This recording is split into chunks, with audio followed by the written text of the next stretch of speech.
What did you do to get your boss fired?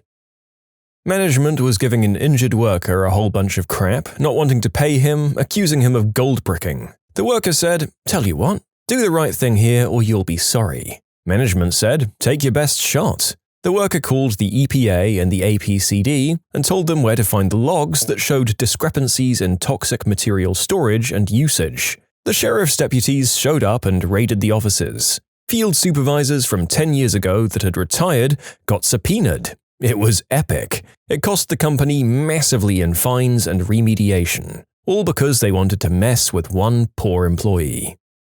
Not my story, but my mother's. I watched on the sidelines as a teenager. My mother's job was basically a professional fundraiser. I don't really know what else to call it. People came to her to help raise money for nonprofits or other foundations that needed it. This was a long time ago, before social workers were more of a mandatory thing at high schools. My high school was very poor and didn't have one, so my mother took it upon herself to set up a fundraiser to pay the salary of a social worker so my high school could have one. After raising all the money, she went to talk to the principal, who flat out refused to take any of it and said the position just wasn't necessary. My mother was pretty upset and just decided that she'd donate the money to supplies or something like that. I honestly have no idea what she did with it, but it did go to some sort of charity. After a few months, at a Christmas party, the superintendent of all the public schools in the area was at the same party, and he struck up a conversation with my mother. After some small talk, my mother said it was such a shame that the principal didn't take the money for the social worker position. The superintendent was dumbstruck and then told her that he'd ordered the principal to find funding for that position, and when superintendent asked him about it, he replied with, "No one's interested in that and we just couldn't get the money for it." Needless to say, the principal lost his position, and whenever we came back from the holiday break, the school was hiring for his position. Not fired, but transferred. Had a squad leader make us all stand out in the Missouri winter, soaking wet until someone volunteered for weekend duty. I told him I had a previous cold weather injury, frostbite, and he ignored it. The corporal saw my blue feet when I took off my boots and sent me to the aid station. The doctor lost his crap, and that squad leader was in another company the next day. It's not as satisfying as getting someone fired, but it's the army, so that's not going to happen. And I'm guessing you were the hero of your squad for the foreseeable future. Just a shame he likely went on to injure another company with his neglect. I got my boss disbarred. He was an attorney who was a serial unspeakable act offender of female clients and criminal defendants. He got away with it for over 20 years and preyed upon at least 12 different victims. The Office of Attorney Regulation censured him multiple times for other offenses, like being late to pay his annual bar fees, but even though they knew about at least 5 of the victims, they wouldn't disbar him. I discovered that the Office of Attorney Regulation decides whether to pursue an action against an attorney based on a cost-benefit analysis. I gathered as much documentation of everything as I could over a 6-month period. Goodbye. Advanced through the company through hard work and dedication and slowly began to usurp the boss's duties and responsibilities. Eventually, the owner realized what a lazy schmuck the old boss was and laid him off. A week later, I got a new title and a 35% raise. I worked the register at a tour company. I also had a manager who frickin' hated me for some reason. She was probably the angriest person I've ever met. Constantly yelled at us for no reason, got on to me about answering questions a new hire had when I was asked, not her, and wrote down that I was 30 minutes late for a shift when I was 2 minutes late, among other things. We had a sneaking suspicion that she was taking money from the tills, as she was always the one who counted down the till when someone got fired for stealing cash. I made it a habit to count down every bill when I gave it back to a customer because we'd get pay docked if we were even $1 off. So if a customer had $23 and change, I'd count 20, 1, 2, 3 in front of them, so I knew I'd given the right amount back. We also had cameras pointing at the registers. Well, one day my GM pulls me aside and says $20 was missing from my till and they're going to fire me. I straight up told my boss she could look at the cameras because I counted out all of my bills for customers. Lo and behold, the witchy witch was the one who counted down my till and got caught on tape pocketing the money. She was gone by my next shift. F you, Jennifer, I won. Mine is pedestrian but very satisfying. I was working in a garden center. I'd been there a long time and was woefully overqualified for the job I'd been doing and was therefore very valuable in that position. Think ops manager skills at admin assistant position and pay. We lost our sales manager one year and corporate hired a new one. Let's call her Flora. She was a real piece of work. I don't know what her interview looked like, but in person she was instantly and constantly rude and strident and mean and curt and dismissive, and that attention-seeking brand of lazy where she threw her weight around without cause, talked crap about anyone not in the room, and collected 75% of the credit for 5% of the work. She had some knowledge, I guess, but it's way easier to teach a competent manager how to grow flowers than it is to teach a jerk horticulturalist how to be a human being. Anyway, for whatever reason, corporate loved her, so she stayed. What with one thing and another, I got another job. This process was slightly accelerated by Flora, but only a little bit.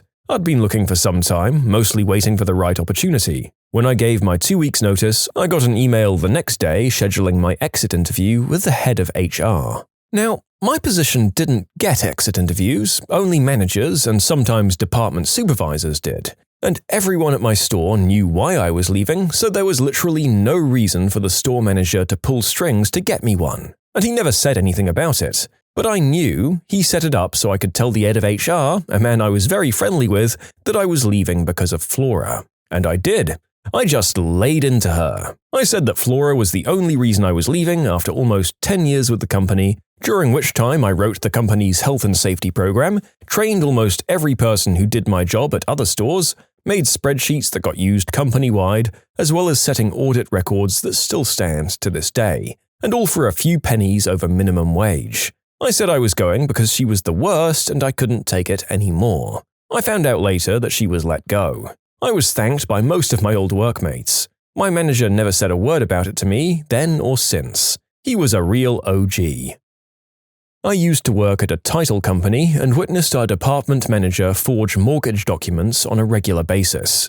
So when she went to upper management to throw the entire department under the bus for being behind on recording documents, I marched straight to HR to resign and let them know what she was doing. She was fired and they called me and offered me my job back before the week was out. It was a better environment for a while, but then it got bad again. I moved on and I work in healthcare now and I'm much happier. For a while, I was a project manager who got moved around from project to project as a fixer. I was moved to a project where the customer just couldn't be satisfied, no matter how many people, how much attention, or how we bent over for them. Our programs director, who should have been our advocate, would not manage the customer, and instead just hammered his employees to do more. People on our team were being let go due to failure or quitting outright due to burnout, and he was complaining that he couldn't get good people. Because of my sort of special position as a general dog's body, I happened to have the ear of our VP, and this project came up in casual conversation. I mentioned that it seemed funny that if the director was doing his job, how so many employees that we knew by fact and reputation were good employees had failed. A week later, I heard the director had been let go, and nothing of value was lost. I got mine fired by doing so much myself that it started an investigation into what my boss was actually doing during their day.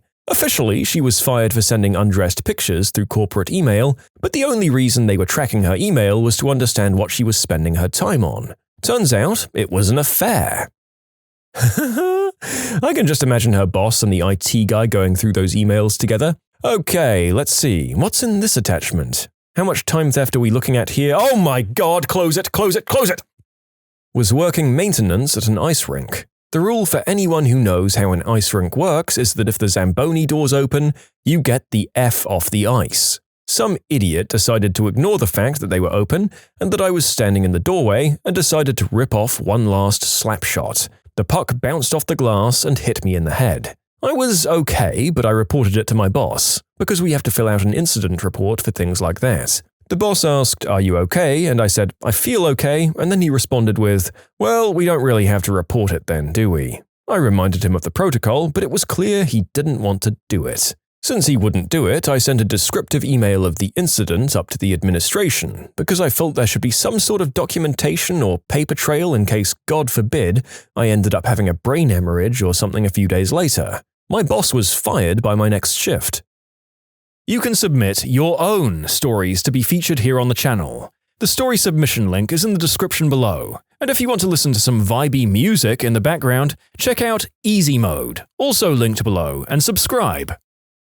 I was an intern at a tech company, and in a one-on-one mentorship meeting, my boss asked me what skill set I wanted to pursue in the future. I said that I wanted to do back-end work. This was a programming internship, and he replied with, "Girls aren't smart enough for that kind of work. Now, how about we put you on the QA path? You'll do better there." At the time, I was so stunned that I just repeated quietly that I wanted to do back-end work. The meeting awkwardly ended after that. I always thought I'd be courageous in the face of blatant sexism if it ever happened, but instead I was silent because I was a 23-year-old who really needed that internship to turn into a real job. Fast forward a couple of weeks and I was out to lunch with a few co-workers who brought along a lady who had worked at the company for years. She'd been out on contract for a while, so I hadn't met her yet. Everyone was talking about the boss and some of the stuff he'd done or said to them, mostly just rude things, so I took a chance and mentioned what had happened in that meeting. She said she'd take care of it. Within a few days, he was fired by the big boss.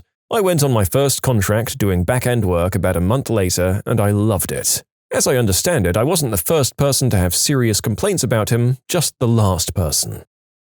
I had a job that required my supervisor to be doing evaluations of my cases and charts. She just hadn't in months. She and my director ordered me and my co-workers to do our own chart audits, fill out the forms, and they'd sign off. I was so tired of not having adequate supervision, staff meetings weekly where she yelled at us, and invariably someone crying due to stress and lack of support, and not having been paid enough to do everything I was doing and their job.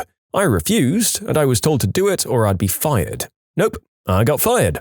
On my way out to my car, I called my former director who had moved to another agency. She set up an interview for the next day, and I had a new job within 24 hours. She asked me what had happened at that interview. I spilled all the tea. Her sister-in-law was on the board of the previous agency, so she called her and I told her everything too. Director was fired and supervisor was reprimanded and put on close monitoring. She had killed any chance of promotion and left shortly afterwards, I heard. I was just happy to have jumped ship from that toxic mess. I should have left months earlier.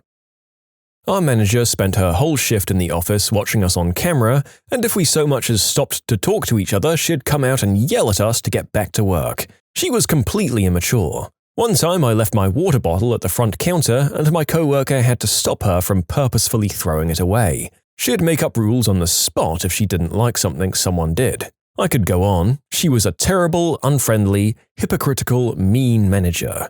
Honestly, we all just went to the owners and told them everything and how it made us feel. They got HR involved and got her fired and found out she might have been stealing or giving away product. It was such a relief. If you work for a small business, just be honest with the owners if management isn't family.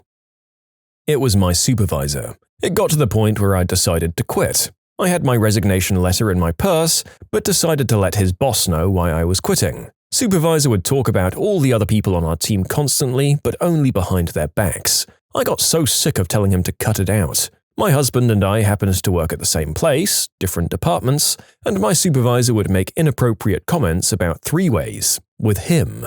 Ugh, what hotel we picked for our afternoon delight and stuff like that. It was so uncomfortable. Apart from that, he spent most of his supervising time outside smoking. The problem was, supervisor was one of the guys, and I was the only girl. Turns out, his boss was disgusted. Told his boss, who lost his mind. They started an investigation which took 3 days. They interviewed staff, they corroborated what I said, they checked the security cameras, saw he was spending most of his day outside smoking, and he was fired. When he was told, he guessed that I was the person who complained. No crap, and tried to get me to apologize that I took it the wrong way. The best feeling was my co-workers surrounding me as he was walked out. That was a lovely ending to it all. I proved that he didn't know how to do his job and was just passing my work off as his. I had a boss who refused to make accommodations for a disabled co-worker, refused to keep other staff in line, and basically let the disabled worker fall behind and get picked on because she, the boss, felt like she wasn't required to do anything else. I work for a local government agency and reported it to our HR and upper management. After they did nothing, I contacted them again to let them know I'd be filing a suit with the ACLU for ADA violations. My boss was gone in 2 weeks, and the rest of the staff had mandatory ADA training. I used math to prove to my boss's superior how severely my boss had underestimated turnover 3 years in a row, costing a ton of money and labor issues. One day earlier, the boss had screamed at my team until his face went purple, making a huge spectacle in front of the entire floor. The gist was that we were colluding against the company by a handful of us electing not to renew our contracts. Came back with graphs and maths, baby. He was demoted and transferred out a couple of weeks later. Pro tip: don't make a grumpy scapegoat out of someone who loves to make Excel graphs. So many people at a certain level here seem to get transferred rather than fired. What are we missing here? Why would you want to keep someone who's neither well-liked or competent? Maybe someone can explain in the comments? He was always slacking off. He'd go and do a 15-minute break and be gone 2 hours. He'd have to shoot off early for a doctor's appointment or a dentist appointment, always with no prior warning, and whenever he was obviously bored. This was, mind you, within weeks of the new shop opening and all of us being hired. I was young and I went along with it for a while. My colleague was in her 40s and vaguely knew him anyway, so she wasn't standing for it. She reported him repeatedly to our area manager, who decided to come down to speak with him about it. The area manager rung in the morning, told him to stay in the shop today and send one of us out for anything that needed doing. He said he had something to do, but his boss said, "Nope, we need you in the shop." Somehow, he didn't get the obvious message and went out anyway. The AM came down and he was gone. My manager wouldn't answer his phone all day. She was furious. At the end of the day, when we were closing up, he walked past, posted his keys through the door, and I never saw him again. Didn't even attempt to argue his case. I got a manager fired because he wrote very inappropriate things to me on Facebook.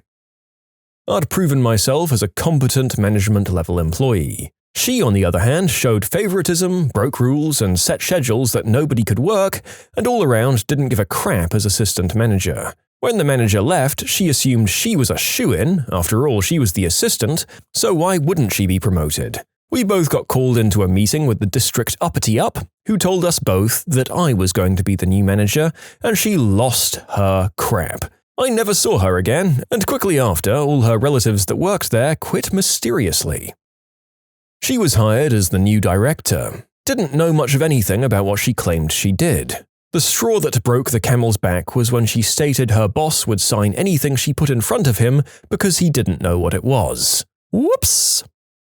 I was the head chef of a small restaurant that I eventually owned before my life collapsed, but that's a different story. The owner, who was rarely there, suspected the general manager of stealing. On quiet nights, if she thought that she wasn't making enough on tips, the place was small enough that on slow nights it was just the two of us working, she'd go to the computer from the manager's screen and delete any tables that were paid in cash and just pocketed the money herself. I got suspicious when my food cost numbers that would just never add up to what was being sold. So I got a hold of the software company that ran our computer system, and it turns out they have a back door that even the management can't see that logs every single keystroke. Turns out she'd ripped off close to 20 grand over a 6-month period. She was asked to leave after that, but for some reason the owner didn't bother to press charges. My mother worked for a starting company and her boss really needed her help because the boss wanted my father to invest. He owns a couple of companies. My mother would get a job as a second-rank CEO right under the woman she got fired. In fact, the boss kept treating her like crap, so she told my father. My father told the other investors, and all 3 of them cancelled the deal. They set up the same kind of company with my mum as the only CEO. All people who worked for that former boss left and began working at the new company. My manager at a new job, let's call him Leo, offered to give me a ride home after a Friday night shift went overly long. Instead of turning into my street, he went to a bar about a mile in the opposite direction so we could, quote, get to know each other. I had 1 drink and asked to go home. Instead, he bought me a second one. I asked to go home again and he tried to make a move on me. The details aren't important, let's just say he was pretty aggressive. I emailed the owner of the restaurant about what had happened and went to my shift the next day. The owner was outside the restaurant firing the manager, all on the word of a brand new employee he'd never met. I was so impressed, and the rest of my mostly young female staff were very grateful for the change. That restaurant was a great place to work, actually. 2 years later, I started my first day at my dream restaurant. Did some training, sat down for pre-shift with the kitchen, and who comes out to present the specials? It's Leo, of course. He sees me and freezes up. After pre-shift, he tried to talk to me about working together, but I went straight to my new manager and say I have a history with a current employee that they need to know about.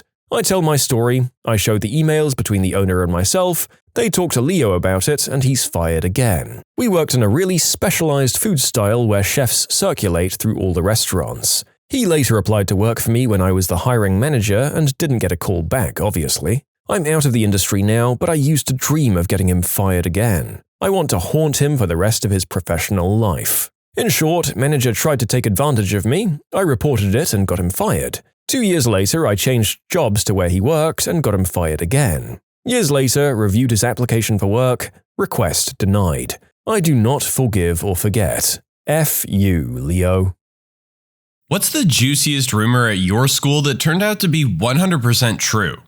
New kid comes to high school. He has a funny accent because his parents were missionaries traveling all over the world. He was actually kind of cool. Spoke at least 4 different languages, English, Spanish, Russian, and Mandarin. He was super polite and everyone liked him. Of course, he had haters, mainly the so-called bullies, a concept he never understood. Rumors started that he was well-versed in many forms of martial arts. He never denied or admitted to them. One of the bullies decided to find out. He was much bigger than the new kid, and new kid did everything in his power to not escalate the fight. Even took a punch from said bully. Well, guess the rumor was true. Not only did the new kid beat him up, but the bully pooped himself. Most awesome thing I ever saw in high school.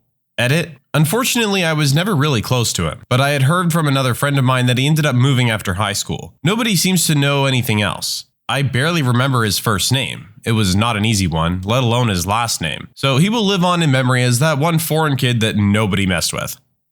Not only did the kid beat him up, but the bully pooped himself. Thank you. This has made it onto my list of favorite things to look at when I'm old.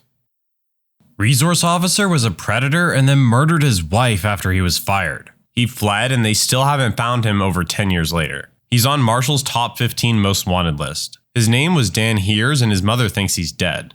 The computer tech teacher got caught having relations with a student. He was put on suspension while the investigation was conducted, and he killed himself by running his car into a tree. The science teacher was a predator. Some kid found Viagra in his desk, and he was put in admin leave when they found a used condom in his trash after the search. Then kids came forward. Was not pretty. Science teacher at my boarding school was also a predator. He was caught when he was projecting his computer screen in class and inappropriate material popped up. He was obviously fired, but his wife and adopted son stayed. I can't imagine how hard that must have been for them. I'm 90% sure my former science teacher was also a bit of a predator too. He would get uncomfortably close to girls and try and look down their tops. It was only after I left that school that I heard he got expelled for inappropriate behavior. Later I heard he had moved to some Asian country to teach there. Who knows what he's up to over there? 2 teachers that were married to each other were sleeping with students. The husband was the first to do it and the wife found out and slept with some of her students as revenge. Also, the resource officer was sleeping with some of the 18-year-old seniors. All got confirmed when they were fired for it. Well, the teachers got fired. The officer got moved to bicycle patrol. My school had a similar incident. Wife was fired for sleeping with a student. They got divorced and then the husband was fired a few years later for the same thing. The students were 18, so no one went to jail. Ah, yes. Find out your husband's cheating on you? Don't divorce him. Nah. Start cheating too, with people that will get you fired and possibly jailed. This one girl would make those colorful friendship bracelets made out of needlepoint floss for every guy she gave a BJ to. There were lots of bracelets. Is that so she keeps track of repeats? Rumor had it that a teacher was sleeping with some of his students that wanted to get higher grades. No one believed it to be true because he was married and just had his 3rd baby. 100% true, and all the students were proud of it. He's still in jail 5 years later. This is one thing I've never understood about the American education system. Why do you have your teachers set your exams and give you your grades? Surely it defeats the point of having an examination in the first place and risks students/teachers blackmailing each other as seen here. That there's an underground bunker from the Cold War era below the school. Not only is it there, but it turns out you can access it from the PE changing room through a secret trap door. Edit, it's in Krakow, Poland because so many of you were curious. but looks like there's actually lots of schools that have one. Edit 2. Also, it is confirmed to be a bunker, but it was built before the school existed and was most likely emptied by previous owners of the building. My school had one of those as well. The hatch was hidden in the cafeteria kitchen. Its existence was confirmed when our recent American history teacher went down and took pictures for our Cold War unit. He said that most of the tunnel had been filled in with concrete, but there was still substantial walking area. My school had one of these. Though it wasn't hidden under a trap door, there was a door to it in the theater. The door led down to the pit under the stage, and the back of that led to the area that could serve as a bunker. The bunker actually led to a system of tunnels that then connected it to the middle school that was about 3/4 of a mile away. Reminds me of my high school. It used to have a coal-burning boiler, and there was a massive coal room that extended out underneath the marching band's practice fields. Some stoners I knew would sneak in there to get high, and they bumped into the art teacher in there. The art teacher had the same idea. Why is it always the art teachers? In middle school, a rumor floated around pretty much most of the school that the principal had a consistent record of sexual assault. And what do you know, he got arrested for sexual assault when I was a freshman in high school. It was all over the news and everything.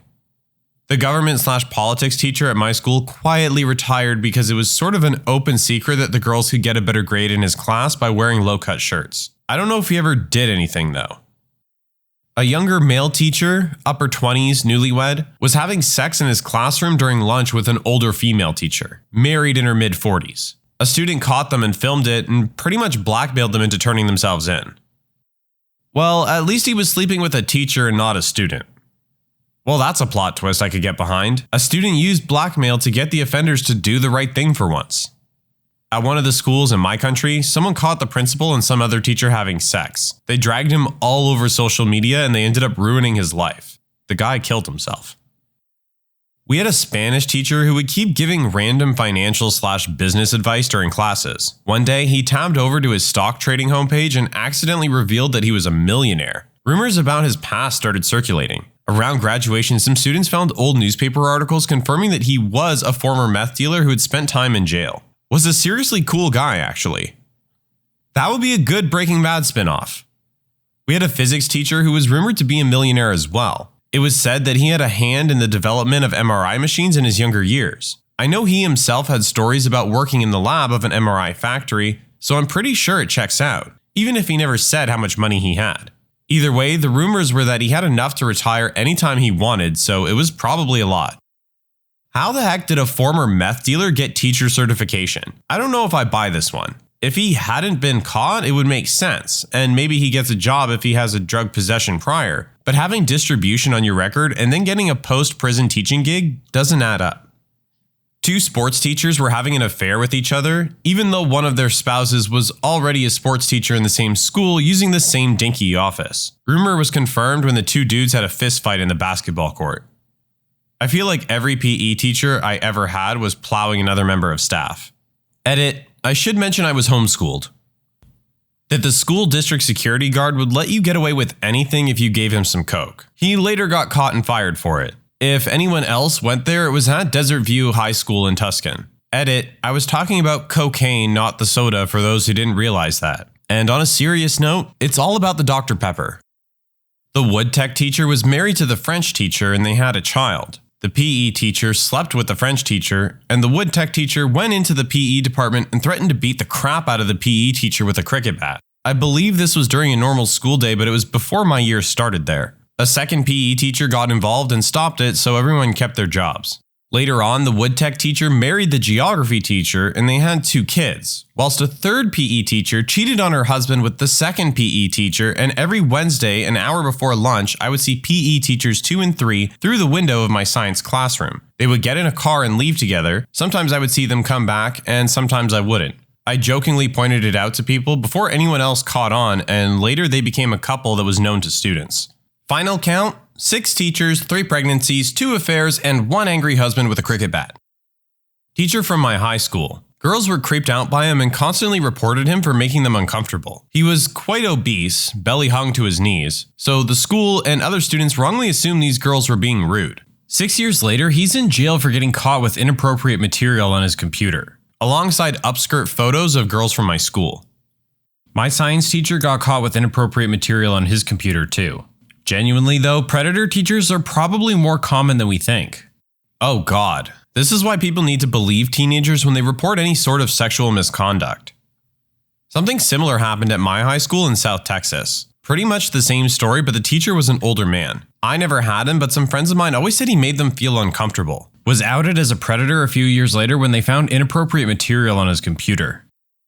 That there was a girl in the boys' bathroom giving BJs for $10. There really was, and she got expelled.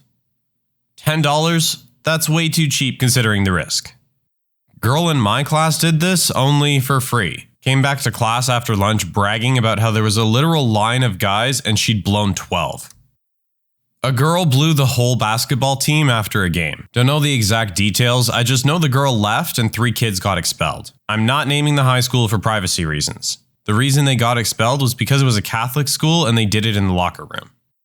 My 6th grade math teacher was super creepy. He would assign seats randomly, but always place the girls in the front of the classroom. Did the whole lingering stare thing and was always trying to get people to hang out with him during lunch. I never did, but he was married and has a baby, so no one really suspected anything of him other than being creepy. Fast forward about 7 years, the teacher ended up being a predator. He had an ongoing relationship with a girl that began when she was 13. Based on what I could see from the various news articles, she was either in my year or the year before me. The police came to arrest him in the middle of his class, cuffed him in front of his students, and then had to walk him throughout campus in cuffs to get to their car. I don't feel bad for him at all, but I can't imagine how his wife and son must feel.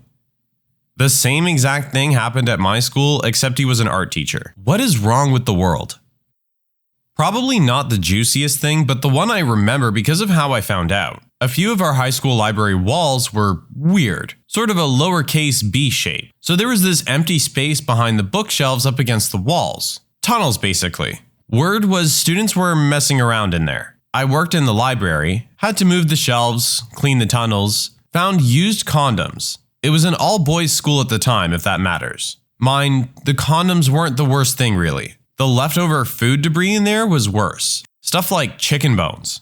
Edit. A couple years later, I was talking with an ex-schoolmate. Another guy from our graduating class comes in. I hate that guy, my friend says. He's gay. Dude, you're gay. There's gay, and then there's so gay other gay people think you're too gay. Turns out that gent had been one of the entrepreneurial fellows selling services for a few dollars ago. I wasn't shocked since I already had some idea, but I was surprised that the going rate had been so cheap.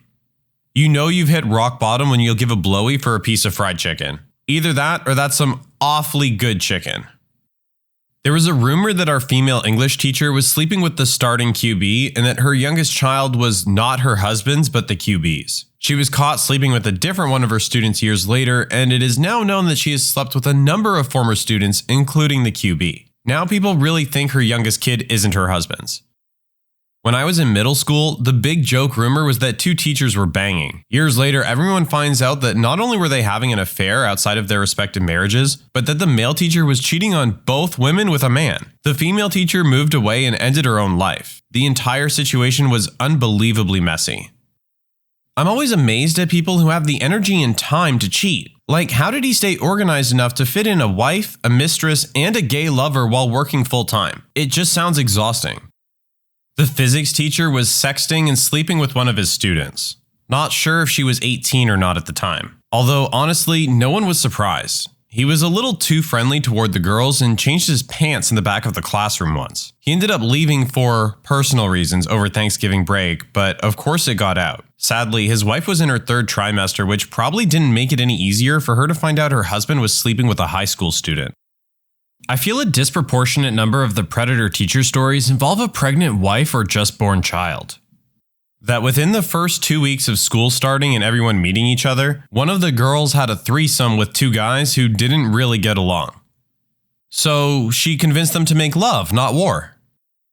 We had a study hall teacher who was a huge hard ass with a handlebar mustache who was retired Navy. Turned out he was a hardcore gay/BDSM porn star in the early 2000s. He got fired even though it was long before his time teaching. I ended up writing a letter to the administration, county, and their attorneys, but he stayed fired. I guess it would be hard to command respect from students when Googling his porn name immediately brought up a pic of his balls bound in leather. Our math teacher in high school had a student teacher she was helping train to take over for her when she went on maternity leave. The student teacher was maybe 20 or 21 and a fairly attractive young woman, so naturally all the guys in the class had a crush on her. One guy in particular was a super senior, around 18 to 19. He flirted with her non-stop and she would act super embarrassed and blush and, in a non-committal way, tell him to knock it off. I'm sure you see where this is going. Well, towards the end of the semester, he bragged about going out on a date with her and how they went to the movies, then he went back to her place and they had sex. We all thought he was full of it, but the rumor got around the school and of course the teachers and faculty found out. Then one day she's just gone, and we had substitute teachers for the rest of the semester. We all knew what happened. Looking back, it's kind of a shame that she probably wrecked her future teaching career because of him. Yeah, teachers shouldn't start that young with people they were allowed to bang a few weeks ago.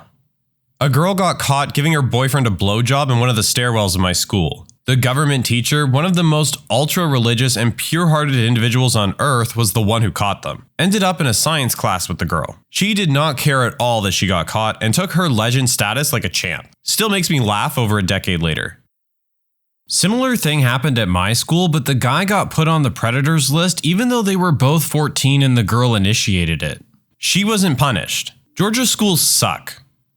There was this couple I knew in high school who did stuff like this. Our school was small and we just had tables, mesh tables, important, out on a black top that served as an all-purpose courtyard and lunch area. Since the girl wore skirts, they would often mess around under the table during lunch. Teacher walked by and somehow didn't notice. She even blew him a few times in full view of everyone, thinking she was being slick. Also, there was this time I had to deliver something to the chem room and this girl, different girl, was giving a hand job to 2 guys at once during class. Their seat was in the back, but in line of sight of the teacher's desk. Don't know how they never got caught.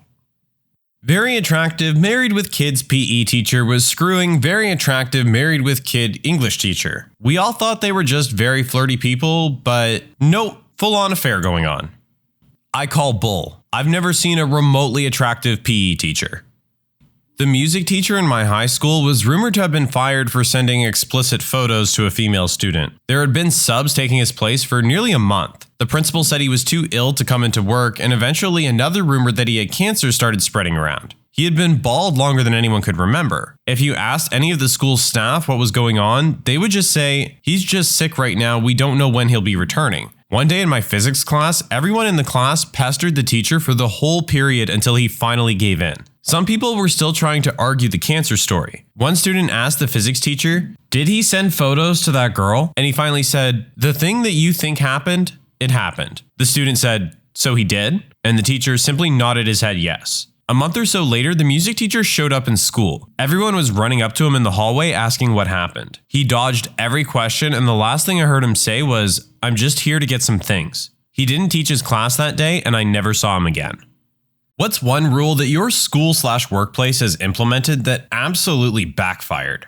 My high school banned girls from wearing any shirt that exposed their bra straps, because seeing a bra strap would give high school boys evil thoughts. Most of the girls in the school responded by wearing the same shirts they'd always worn, without bras. As a teenage boy, it was a happy couple of weeks. The school tried to then mandate that all female students wear bras, until a male teacher asked a 15-year-old if she was wearing appropriate undergarments or not. She called him a pervert. Her parents, who thought the whole dress code thing was as stupid as most of the students, threatened a sexual assault harassment against the school. Everybody in charge panicked, and it all went back to the way it was before they tried to change anything. Would give high school boys evil thoughts? I wish school administrators would give up this stupid reasoning already. They can easily just cite professionalism as their reason to force kids to dress a certain standard and not be in the wrong. Like if boys want to walk around with their pants sagging and their underwear hanging out, tell them to fix their clothing because they look like slobs. No good reason to treat the girls any differently. During our general meeting last week, the owner of the company went on a bit of a rant about negative reviews of management on a popular jobs website with a green logo. He demanded that we stop posting negative reviews immediately and shamed anyone in the room who had done so. As you can guess, people doubled down and posted their grievances on the same day as the meeting. The green logo company doesn't take too kindly to that sort of behavior. Seriously, they will terminate service if management is caught doing that. Report it. At my old company, different coworkers eventually fessed up to which reviews were theirs. Almost all the negative reviews were true, and the company now hardly exists anymore. Go figure. Because of rumors of a drug problem in the school, the administration decided to drug test students. The media jumped all over that, violation of our civil rights or something. The initial statement was that anyone who failed the test would be kicked out of school. After the 40th or so kid failed, they changed the policy to mandatory meetings with the counselor. After the 100th kid failed, they hired another counselor. Our school just brought in drug-sniffing dogs that would randomly come into classroom. The thing was, the sheriff's department would always be parked in front of the school before the first bell with clearly marked canine cars. So anybody who had drugs would see the cars and just skip school that day. Absences increased massively. If you signed up for any extracurricular activity, including sports, clubs, band, etc., you were also signing yourself up for the possibility to be randomly tested. I got tested once, and it was right after I got foot surgery. So of course I tested positive for painkillers. The school nurse even had them locked up in her office if I needed them. The school admins threw a huge deal about it to my mom, and needless to say, she was not very impressed. My old boss tried implementing an incentive scheme for the underperformers, while anyone who consistently did well received nothing. 3 of us quit within a month. I worked somewhere that had an incentive program for top-earning departments. They announced in advance that they were discontinuing it. Everyone, while not thrilled, was okay with it because it was only a small sect of employees who were eligible, and they kind of knew it was bull because no one else in the organization was eligible. Come to the month it was supposed to go away, they accidentally issued every employee another bonus. They weren't giant bonuses, 300 to 500. They immediately announced they were going to pull them back over the course of the next 3 paychecks, taking 30, 30, and 40% of the bonuses back each check. Our entire department quit, just walked. What's funny is that in a similar result to your situation, the departments across the company who were underperforming, they didn't get the bonus, so none of them quit. They lost their best performers over what equated to about a $2,000 per location bonus. My high school did something like this. They hand out these tickets to teachers to give to students to incentivize them to behave better. Well, most teachers gave them out to students who normally behave badly if they were having an uncharacteristically good day. Meanwhile, students who always behaved well got nothing. It didn't really backfire for them because the well-behaved students didn't care enough to rock the boat. I did get a couple because I had one teacher who would wait until the end of the year and give them out to the students with the best grade in his class. Trouble was, by then the candy bars were gone and there weren't t-shirts left in my size. All that was left was office supplies, Mardi Gras beads, and t-shirts either too large or too small. We used to be allowed to stream music and such on our computers. Spotify was an approved program and would come installed on your computer. Someone complained about productivity despite us always doing our work, and so they banned streaming of any kind on our computers. But now everyone just listens on their phone, so you walk around the office and nearly everyone has their phone out now, so it looks even worse when sponsors come into the office. Yo, Pandora, Spotify, and YouTube are easily my best work friends. Banging out emails all day without listening to music would be borderline unbearable. Strange that they'd make a stink about Spotify causing productivity, but I have seen some offices ban music streaming because their office internet bandwidth slows to a crawl when everyone is running Spotify on their computers. Work instituted a point system for being late or calling off sick. Accrue too many points and you get written up, fired if it continues. They doled out the same number of points whether someone was a minute late or called off altogether. And if an absence lasted up to 5 days, it was still only 1 absence. So anyone who overslept or encountered heavy traffic and was running late would just stay home for the rest of the week. After several months, they decided that being late was only worth half a point. I used to manage a casino that had the exact same type of thing. The way it was abused is if someone was running late, they would call to say they were en route, and could you please not give them a demerit? If you refused and said that they would get one, they'd just say, okay, I'm canceling my shift then. Same demerit, so why not take a Friday night off? Upper management never figured out how the system was stupid and refused to remove it, so we just stopped handing them out. Side note, it is better to reward good behavior with incentives rather than punishments for bad. 1 month, no late, no cancel, free meal. 2 months, half a day off with pay. Compare this to lost time for lates and no-shows, and so on. I worked at a place with that system. I missed 14 days total in increments of 3, but only got docked 3 points. In my defense, it turned out I was allergic to the product we made there, a type of plastic, the one they used to make chairs. And that's why I ended up missing work so much. That's the one workplace I wish I could have made work out because I adored the job, my coworkers, and my boss, but the job itself didn't like me. Back when I worked at Disneyland, they had a system like this, and I believe most, if not all, departments followed it. If you called in sick, you received 3 points. You could call in sick for up to 4 consecutive shifts on the same 3 points. On the 5th shift, you were put out on a leave of absence and required a note to return. If you were late, you received 1.5 points. Depending on your status or seniority, you were written up based on the number of points you accrued in a selected amount of time. For example, 9 points in 3 months, 12 points in 6 months, 24 points in a year, etc. The points would fall off 1 year from the date you initially received them. Here's the kicker. They also have a call-in option called dependent. A dependent call was 0 points for up to 3 consecutive shifts. When that was first instituted, it was meant for people who have dependents that they need to care for at home, namely children or elderly parents. At the time, you had to qualify for it by having these dependents listed on your tax forms with HR. If you didn't, you got 3 points. Later, Disneyland was forced to open the option to all cast members, but revised the policy to limit all dependent calls to single shifts, no more consecutive shifts, and cap them at 4 a year. They were use them or lose them, and they'd reset on January 1st. Furthermore, the CM would have to say who they were caring for, kid or mom. Do you know how often people called in dependent on January 1st? Most of the time when they left their voicemail, we could still hear the party going on in the background. It wasn't unusual to have massive staffing issues on January 1st because people who were not scheduled to work didn't want to come in because they had already received the day off, or wouldn't answer the phone, and these kids were calling in to care for their grandmothers. Seriously, I don't know if Disneyland still uses that point system, but in theory, you could miss about 25% of the year if you watched your points carefully, balanced your sick and dependent calls, and were never late when you did show up. In our office, we were not allowed to have more than 14 consecutive days off. So one guy booked a cruise for a month, booked off 14 days, then 1 day back, then another 14 days off. He called in sick his 1 day back. Here in the US, some people don't even get 14 days off a year. If I remember statistics correctly, the average was 13 days per year. Edit, after a quick search, public sector is 20 to 22, private is 13 to 15. Edit 2, I'm just posting averages. The range is from the fact that it comes from multiple Google results. Many people in the US are replying that they have a lot more or less. Keep in mind that this is averages for all jobs in the US. We weren't allowed to be friends with kids in grades above us, but we could be friends with kids in grades below us. That rule didn't last long.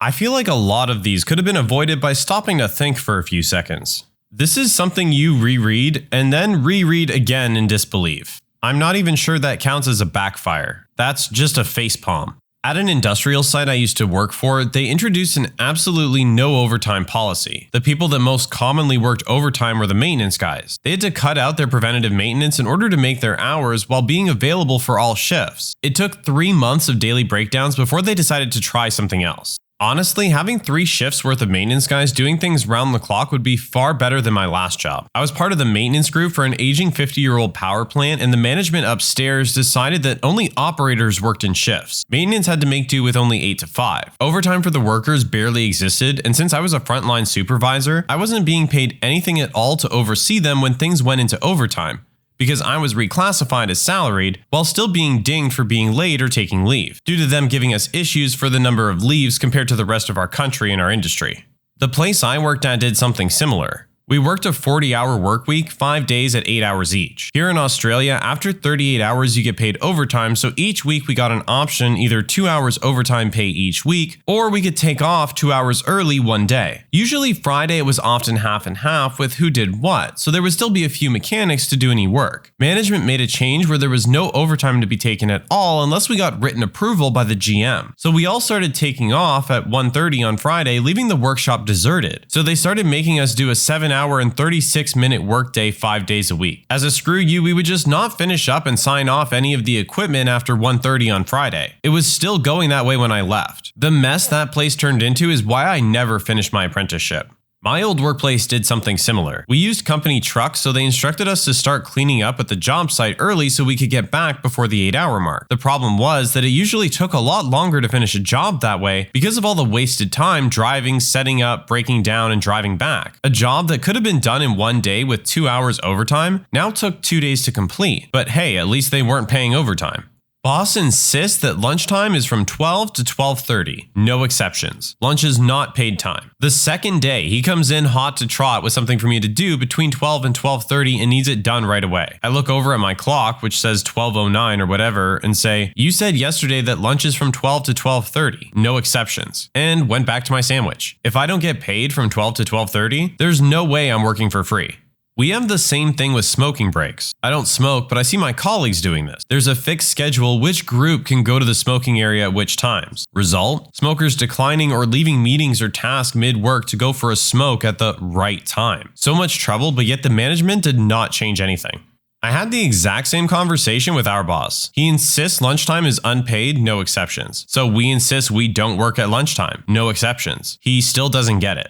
College removed chairs in the cafeteria so people wouldn't hang around. Now people just don't eat at the cafeteria. It's a ghost hall and most of the food is thrown away daily. Really sad. They did this at my school and a whole bunch of people just sat on the floor. Frankly, the floor was pretty disgusting, but it got them to put the tables and chairs back pretty quick. You'd think for the exorbitant college prices, you'd be allowed to hang out anywhere you want. Any support call lasting longer than 25 minutes must be reported to higher-ups for review, i.e. if you have too many, no matter if it's your fault or not, you get a disciplinary review. I implemented the rule of politely hanging up on a customer as close to 25 minutes as I can and call them right back. I'm sorry, I'm experiencing a small issue with my phone. Is it okay if I call you right back? Gotcha. Outgoing calls are not reported or recorded. It's amazing. Bosses are idiots sometimes. Man, ever since we instituted that rule about not having calls go over 25 minutes, our employees have gotten really good at keeping their calls to exactly 24 minutes. It's amazing. Any software related to the job, whether written inside or outside company time, belongs to the company, me. So if I write and release malware at home, it's the company's problem? The clause was immediately removed. That's hilarious. The company I work for now is the same provision with the exception you can get written approval from the admin for that piece of software to be your own. All printers were defaulted to print two-sided and you were unable to disable that feature. The thought process being that this would 1. Reduce paper waste by literally cutting consumption in half, and 2. Prevent people from printing out personal crap on work printers. This was decided by a committee of people, primarily from HR, who were tasked by the CEO to find ways to reduce costs and improve our corporate culture. To improve our work culture, we basically decided that we'd be annoying about work printers and then we'd all sing together and have a Coke. What ended up happening instead was that corporate finance had a fit because you can't or shouldn't print financials double-sided and the IRS doesn't take too kindly to getting filings delivered to them in that fashion. Reverse the policy? Nope. Just force areas to add blank pages into documents so that we trick the printers. HR then implemented their new Justapost system where you were rewarded for turning in anyone who was doing personal business on work computers or on work printers. The problem was that a stunning amount of personal business was actually stuff like employee benefit stuff, filing insurance forms, submitting flex pay receipts, scanning your transcripts for our tuition assistance program, etc. While the VP of HR decided to go full-on antagonist and say that employee benefit stuff wasn't work-related and needed to be done at home on your personal PC, our chief legal officer came down as our voice of moral reasoning to say that that was bull, and only then did some of the stupidity unfold. The printer thing was done officially once the CAO and CFO started getting double-sided financials. When they complained, their underlings gave them time studies to show the financial cost of having highly paid CPAs do crap like insert blank pages to trick printers instead of, doing accounting and stuff. Wow, how messed up do your decisions have to be that legal is the voice of reason on behalf of the employees? At that point, the only thing you should take away from this is that HR is about to cause lawsuits for the company, the literal inverse of what the department is supposed to be doing. My friend worked as a technician at a place that did installation for telecom, sound, cable, pretty much anything tech related really. The techs were paid by work order completion. Each job had a value that got paid out when you finished the work order. The experienced techs could finish more jobs in a day and made some seriously good money. They were motivated to work faster to get more jobs done, but also to do it correctly, because having to go back within a certain time window and fix a problem didn't pay out, so it lost money. Well, some new management came in and decided to change everyone to hourly wages. Their idea to make techs focus on getting the job done right and not rushing it. All the really good techs saw a massive pay cut from it and immediately quit. The rest of the techs suddenly had no reason to finish jobs quickly since you got paid the same whether you did 2 installs or 10 installs in one day. So everyone just started slacking off. Within a few weeks, the orders were backed up so bad install dates were pushed out for a month or more. And when people finally did get their stuff installed, it took all day instead of a couple of hours. That one change completely screwed over the company. Nothing like greedy management to completely mess up a good thing. There's some video on YouTube from a guy who does car work on this. He reenacts per hour and is sitting there slowly removing paint off a quarter panel with the tiniest tool he has, asking if it's 5 o'clock over and over. Then he switches to the per job version, grabs this huge air-powered sander and buzzes it all off, spray paints it in the new color, then peels out of his garage. No cell phones in high school. Security collected them when you walked in, put them in Ziploc bags, and locked them up. They lost like 5 people's phones. If I was the parent, I'd file a police report for a stolen phone and a small claim suit for the value of the phone. I'd be petty. This one is too easy to work around. Unless you have to totally empty your pockets for security and walk through a metal detector, just hand them a dummy phone. No one expects a kid to have more than one phone. Has anyone here ever been a soldier fighting against the US? What was it like? My grandfather was conscripted to fight for the North Korean military during the Korean War. He was at the Battle of Incheon, and he likened the dread that he felt to what one must feel when faced with a massive tidal wave that is about to engulf you and everyone you know. Couple this with the fact that many North Korean troops were told horror stories, that the American troops were cannibals, for example, and that the average American Marine was much taller and more physically robust than the average North Korean soldier. You can imagine how scared he was. He said that the Chinese and North Korean units were absolutely obliterated and that they never stood a chance against the Marines. All his words, not mine.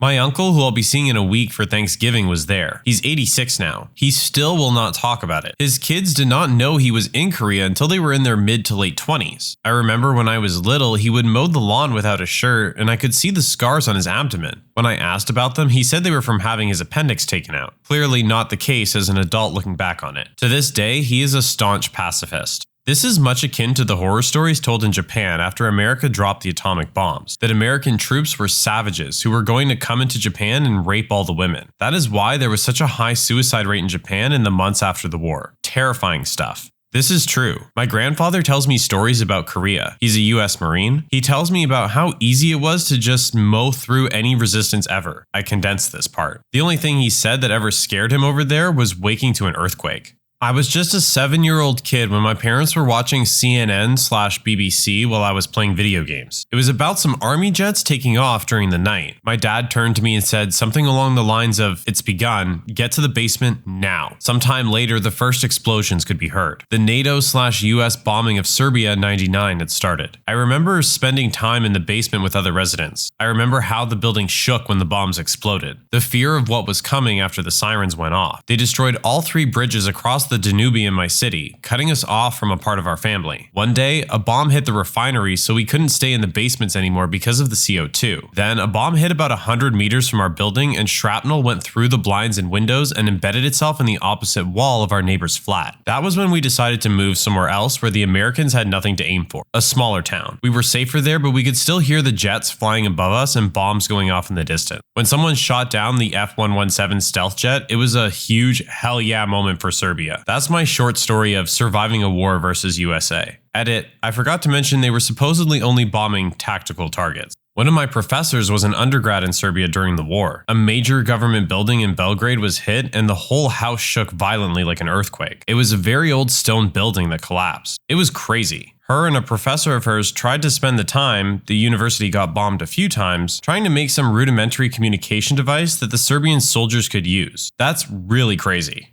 Hopefully this won't get buried, but my hopes are not too high. My father was a sniper during the bombardment in Yugoslavia, and my best friend's father was a member of the elite unit called Tigers while the war in Kosovo was raging. I'll be short because I have to sleep, but my father told me it was like trying to repel a wave on the beach by building a castle out of sand. You fought, you may have won some small encounters, be it by accident or pure luck, but you always knew that if they wanted, they could just kill us all and be done with it. Not a nice time for Yugoslavia, that's for sure. I was in Kosovo during the war. My sister almost got killed by a Serbian sniper. That's crazy. Like I said in another comment, that's how the KLA felt against the Serbian military. I don't think it was as bad as the US, but Serbia was fighting farmers with AK-47s. My dad was never with us, and I was scared I would never see him again. Some of my cousins died fighting. Others never returned from prison camps. We would hear horrible stories about Serbian soldiers and how they were animals. When we were marching across the border into Macedonia, some of the soldiers would give us food and tell us that they were sorry for what we were going through. It was surreal, and we didn't trust them. We actually threw the food away because we thought it was poisoned, even though we were starving. Now I realize that they were just trying to stop the suffering, I guess. Yugoslavia may have been bad, but it was nothing compared to time in Kosovo during the war. My great uncle fought on the German side of World War II. He fought all over the place. Africa, Italy, a small stint in Russia, and he defended France from the D-Day invasion. He was later able to move to the United States as a war refugee. He said that all of his officers would constantly tell him, when you're fighting the Americans, you must think of the least probable way they will attack you, because that will be the way that they attack you. He also said that when you were fighting Americans, more so than any other country's army he fought, you had to have eyes on the back of your head. Thank you for sharing. I always find it more than impressive to hear of soldiers who fought on more than one front in World War II.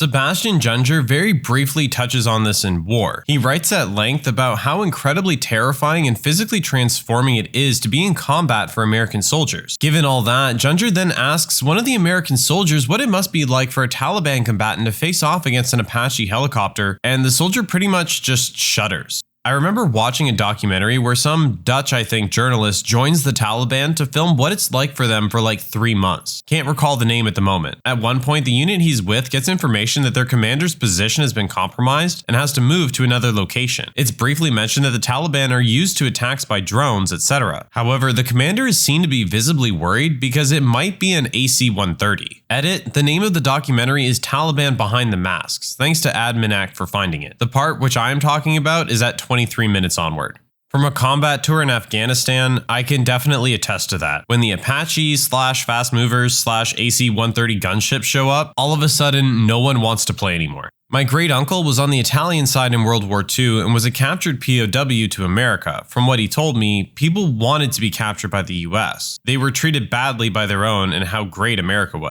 In World War II, the Germans and some of our allies often commented on how chaotic the US Army appeared to be. I believe the quote was, "War is chaos and the American Army practices it on a daily basis." Other armies were slow, disciplined, methodical, etc. The perception was that Americans were unpredictable, undisciplined, but prone to ingenuity. Not just our generals, but right down to the grunt soldier level. I understand most who fought us viewed this as a strength. I remember reading an article a while back that one of the reasons Americans were so unpredictable to Europeans was the fact that they were one of the first national armies to use guerrilla tactics, and then we literally got a masterclass from fighting the various Indian wars. Gonna be buried, but oh well. My dad was an anti-aircraft gunner in Hanoi during the Vietnam War. He still wakes up screaming in the middle of the night. Quite often, really. My dad did basic training in Vietnam before he managed to escape, but as a kid, I remember him telling me stories about how messed up everything was during wartime. He was in his 20s when it was all going down, but he remembers walking through a field with his friends, and in a split second, several of them blew up from a landmine. Another story he told me that sticks with me to this day was when some of his friends were out drinking the night before they were supposed to enlist. Sitting around a table, completely hammered, singing songs and trying to forget about the terrible things they may have to encounter, one of the friends dropped a grenade underneath and ended it all before the hell even began.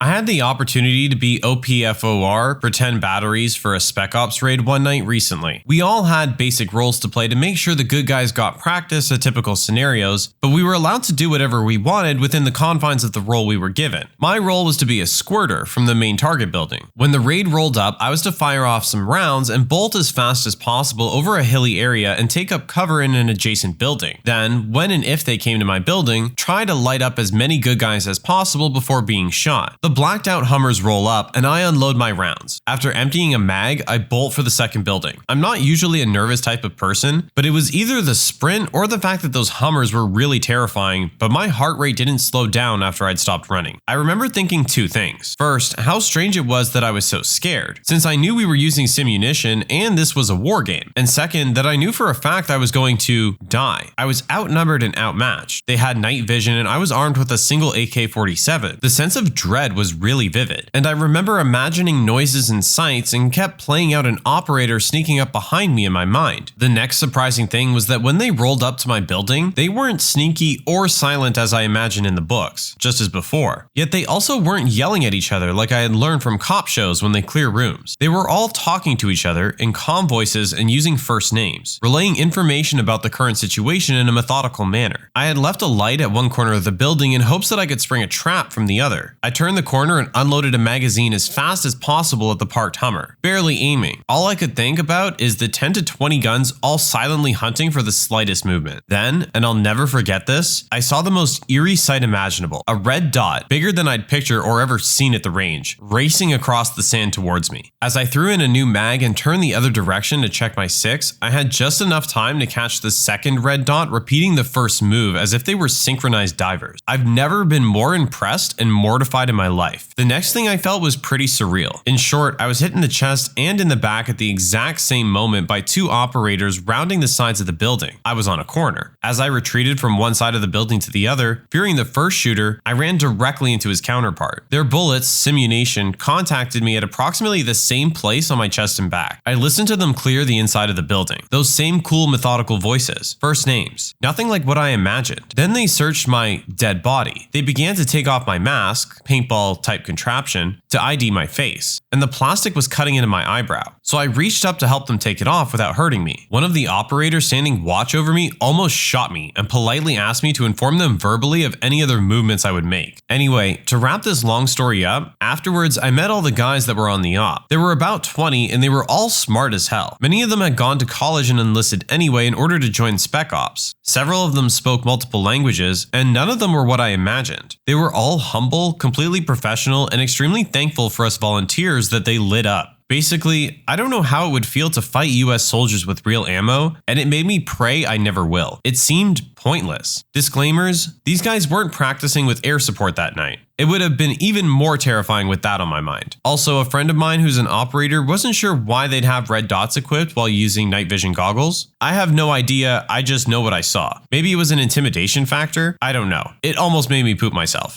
You don't really wear night vision goggles to move around. Navigating stairs and other rough terrain, you want full field of view and true depth perception. Granted, I've only had really limited experience using them on exercises. Maybe special forces types wear them so much they can function with no depth perception and a tiny field of view. And the red dot's great for snap shooting with or without NVGs anyway. I'm military, but not in a trade that uses either of these. I just turn a screwdriver and explain to the guys who bring busted stuff in why using the radio to hammer tent pegs is a bad idea. While I cannot speak from experience, I'm an American, I can relay something my father mentioned to me a few years ago. He was a Marine during the conflict in Grenada, and he was also active during the first Gulf War. He has never gone into great detail about his combat history, and frankly, I wouldn't want to have him rewalk those moments. But he did mention one time how you can see a man's fear before you see him. Kind of cryptic, I know, but that one statement says a lot. He mentioned how you could hear them yelling and that the yells were not the confident kind. He meant that these men knew they were about to fight Americans and all their fancy toys and extreme training. They knew that the Marines were coming to kill them. My dad always told me that one of the greatest weapons our military has is the image that we conjure in the minds of our enemies. While it is one thing to fight someone who you feel is an equal or lesser match to you, it's a completely different scenario to fight someone who you truly feel is a monstrous force of war. I can't speak for the other branches strictly because I don't have a close personal relationship with someone who's enlisted and I have never enlisted. However, I can tell you that my father and all of his Marine buddies are absolutely vicious if prodded in an aggressive situation.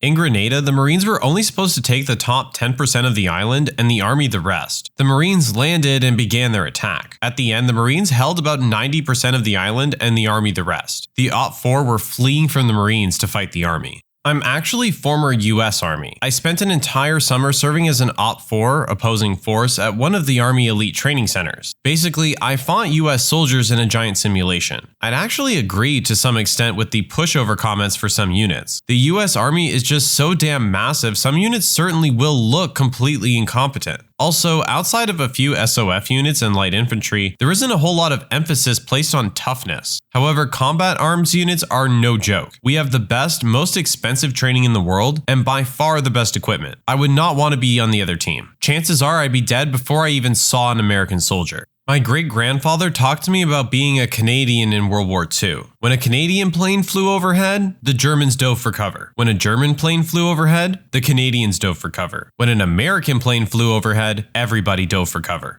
This will probably be buried, but my great-uncle fought for the Germans in the Battle of Normandy. He said that they were told that the Allies were being pushed back into the sea and that any Allies they saw were most likely small units that had slipped by. A few days later, my great-uncle woke up to find a regiment of Americans camped within sight of the farmhouse they were in. Him and his squad surrendered.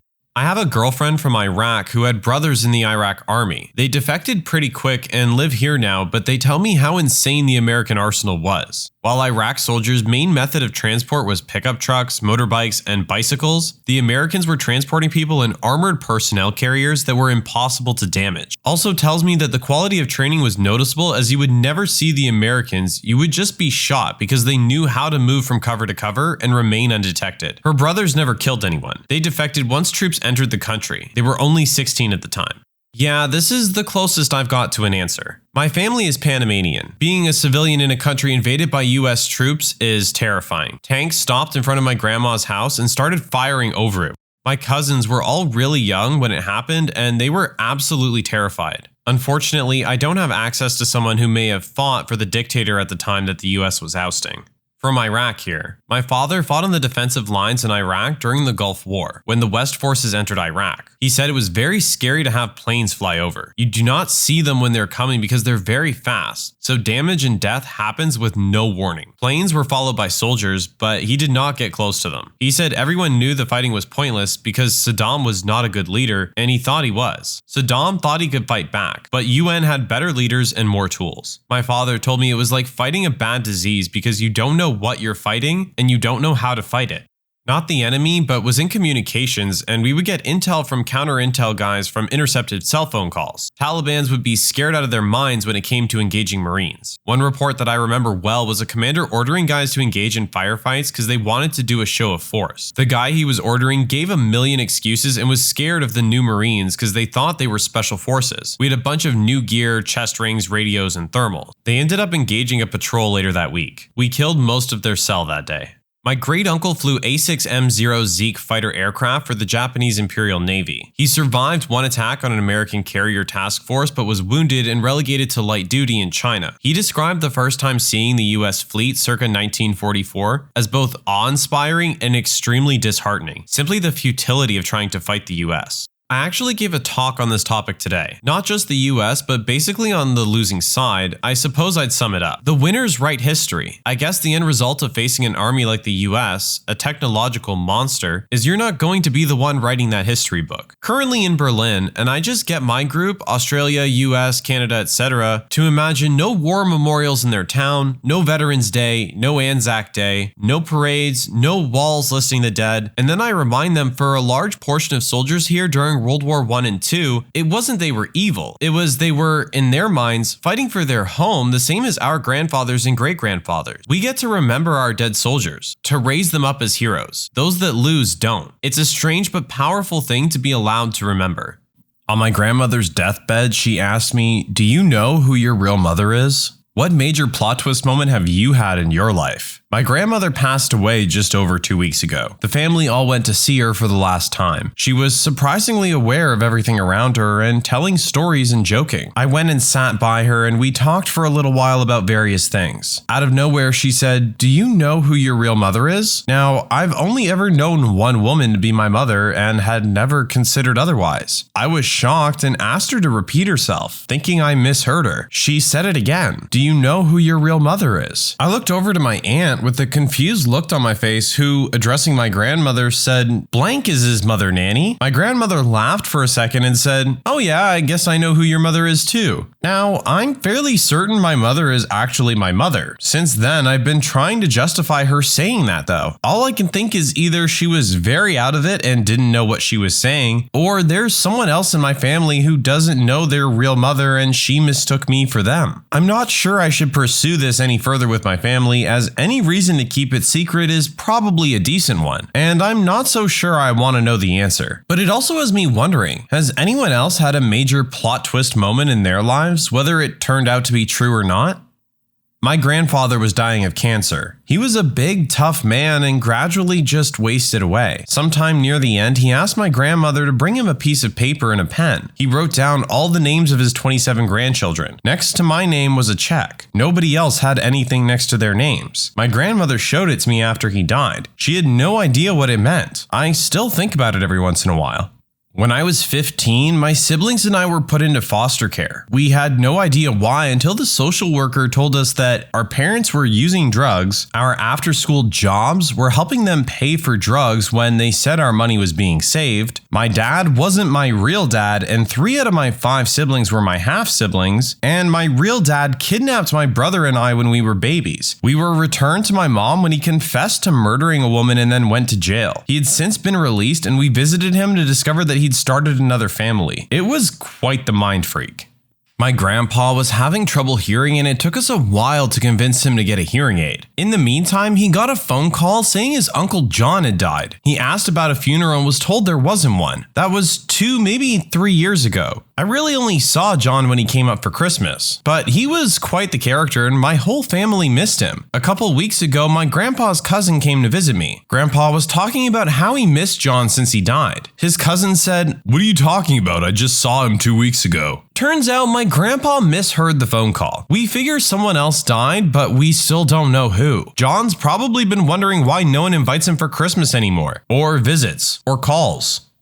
My twin sister and I were born through in vitro fertilization. Our mom wanted nothing more than to have kids, and her circumstances led her to use a sperm donor. When we were 3 years old, our mom was diagnosed with breast cancer. When we were 6, she passed away. My sister and I were taken in by our aunt, our mom's younger sister. She already had 2 sons and a husband. It was a crazy and emotional time for all of us, but we've become an amazing family unit, and I consider my mom, dad, and brothers as much my immediate family as my sister. You might think this was the major plot twist in my life, but it gets crazier. About 4 years ago, I learned that not only did my original mother have sperm donated to her, but she also had eggs donated to her as well, by her little sister. I lost my biological mom only to be rescued by my genetic mom. All those years I had laughed at people who said I looked like my brothers and my mom, but the joke was on me. When I think about the sacrifices my 2 moms have made for me and my sister, it blows my mind. I like that this one has a nice happy ending. A lot of the time, a story like this doesn't. I was looking for my social security card in my parents' desk, and I found their marriage certificate. It was dated 1 year later than I thought, 6 months before I was born. All of a sudden, the years of thinking my mother resented being stuck home with the kids, the terrible, resentful marriage they had, it all made sense. I actually found out shortly after my grandmother died that she and her husband adopted my mom. From where or why, we have no idea. Mom and I know that we have the same type of ethnic heritage as the people she thought were her parents, which probably indicates she was adopted from somewhere within the family or close friends at least. Perhaps more interesting is the fact that on her deathbed, I was 100% convinced that my grandma was saying "I love you" and gathered the whole family to hear, only to realize that she was just desperately thirsty and saying "I want juice." Back when I was in college, I got a girl pregnant. When my mother found out, she broke down crying and divulged that I have a brother out there that I had never met. She'd given the boy up for adoption long before I came around. I still wonder to this day if I'll ever run into him.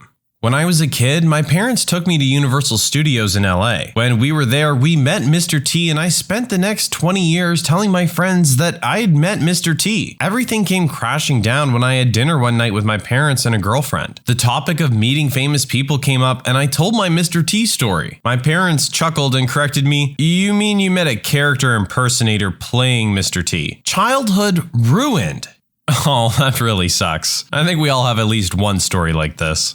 When I was 12 or 13, my parents took me out to eat at a restaurant. My dad gave me some change to go play a couple arcade games there, and when I ran out of money, I sat back down. My parents had completely serious looks on their faces, and my dad asked me, "How would you react if we told you that you were adopted?" I freaked out a bit, and then they moved on to a different topic. I wondered about it for years until I realized I act just like my dad, and I look like both my mom and my dad. When I was 7, I found my birth certificate in the basement of my childhood home. The name under father was not the man I'd believed to be my dad my entire life. I didn't tell anyone about it for years. Not exactly major, but when my sister needed a passport, she had to have the signatures of both legal parents. That's when we found out her only legal parent is our mom. Dad just never got around to signing the papers. Worked out well, since only needing one signature made it a lot faster. The largest one for me was finding out my parents were never married, although together for 15 plus years, because my father was still technically married to his first wife, who miraculously got pregnant and had a child while he was in jail for a year for aiding and abetting a known felon. He's a former Kentucky hillbilly that used to run moonshine back in the day. He refused to turn in his cousin. Multiple things occurred to me that day. 1, my dad is a felon. 2, I'm a bastard. 3, I have a not quite half sister somewhere. 4, my mother basically had a long affair with my father. And 5, I hope like heck there is no inbreeding somewhere because this story is the epitome of the stereotypes I had heard. So recently I helped clean out my parents' basement since they really needed it. That place was a mess. I find a box with a bunch of pictures in it and begin to reminisce about how awesome my childhood was. Me on the NES, me at Disney World, my brother and I at a football game. But then I get to the last picture on the bottom. It's my dad, my mom, and some random chick that looked to be in her early 20s. The picture, judging by the hair, was taken mid to late 80s and early 90s. "Hey dad," I called. Mom was out of the house. "What?" he yelled from upstairs. "Who's in this picture?" I went upstairs to show him. He stared at it for a moment, blinked, and said, "That's your half-sister Andrea." What? I pursue it more. Half-sister? What are you talking about? I then proceeded to find out that he'd been married before when he was 18 to some stripper from Vegas. He lived in Arizona until he was about 30. Lorelei, or her stripper name, Karma, had been married to him for about a year until he realized she was a shopaholic, shoplifting, dealing drugs, taking drugs, and was abusive to her daughter. He got the heck out and gave the child to his parents to raise since he was 19 years old. Now I have a half-sister I plan to meet.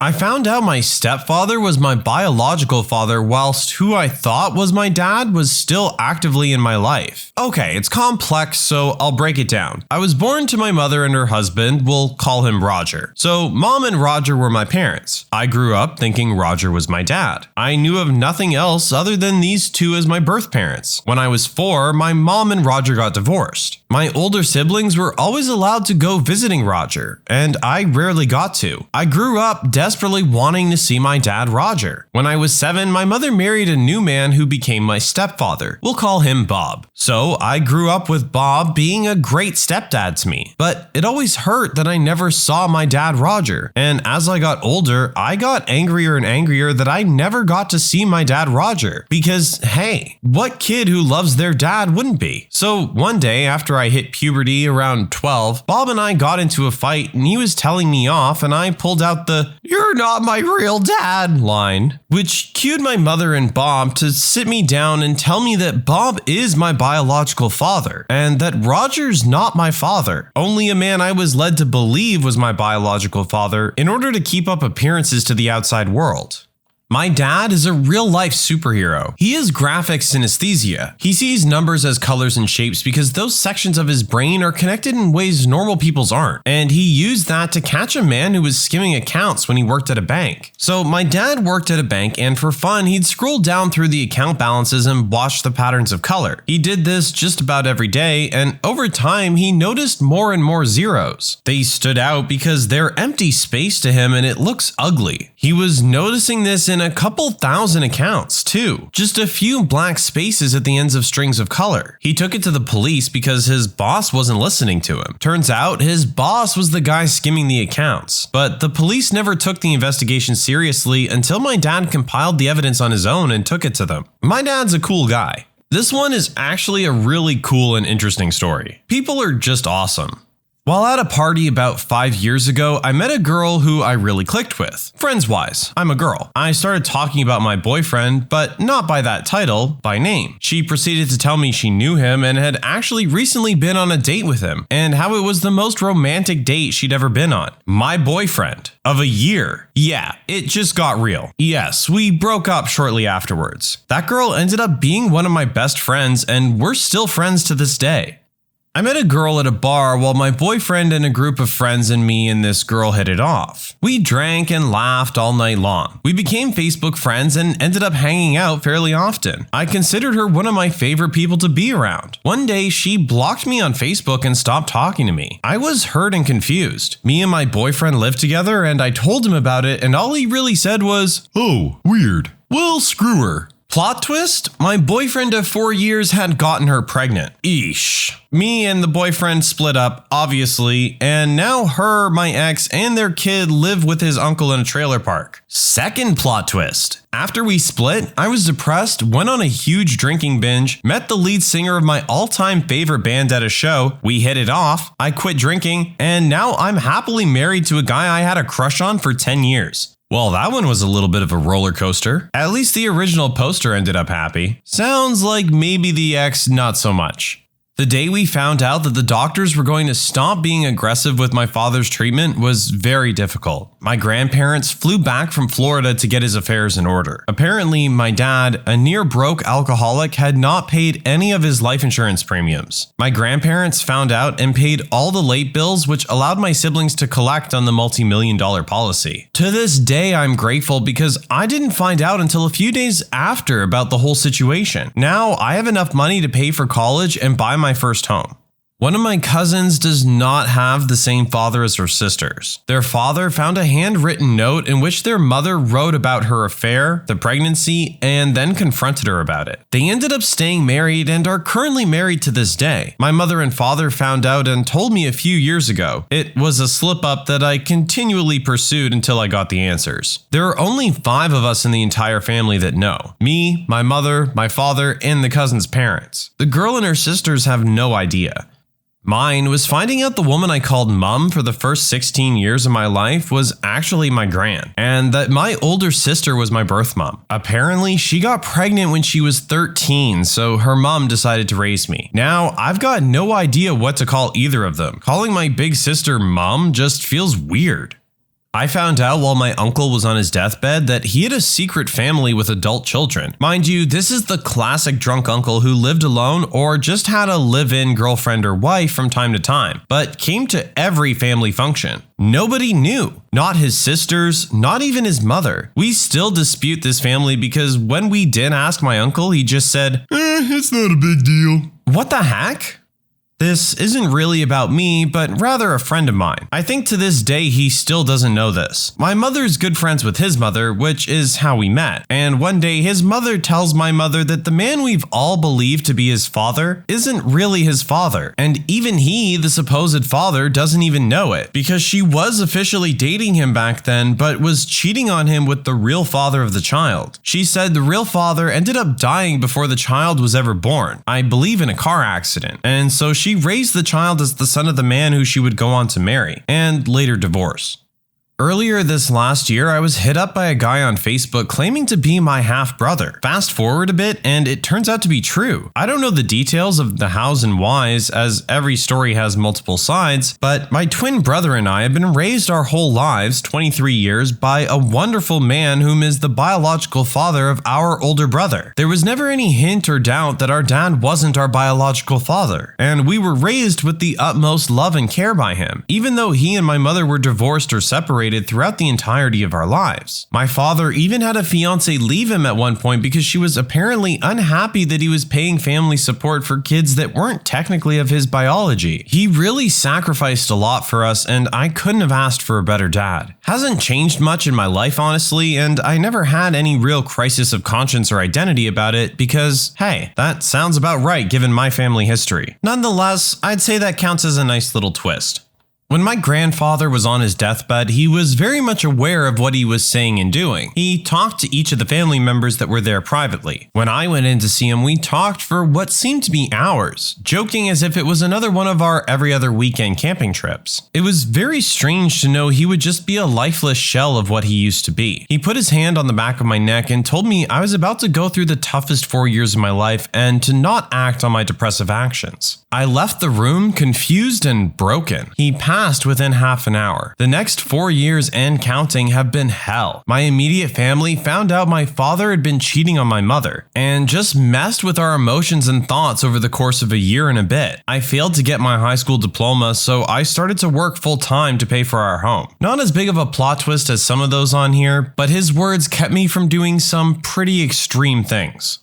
Lots of downer stories in this thread, so here's a slightly more fun plot twist. I've always loved choreography. I was never much of a dancer myself, but I loved ballet and musical theater growing up. It branched into other avenues too, like martial arts and animation, which led to me becoming a comic artist. I never had anyone in my family to really relate these passions to, until on his deathbed, my grandfather started telling me stories I never heard before, about being both a boxer and a dancer. It may not sound like a big plot twist, but believe me when I say it felt like one at the time. We became really good friends all of a sudden, and in his very last days on Earth. I was so glad to make that connection with him before he left.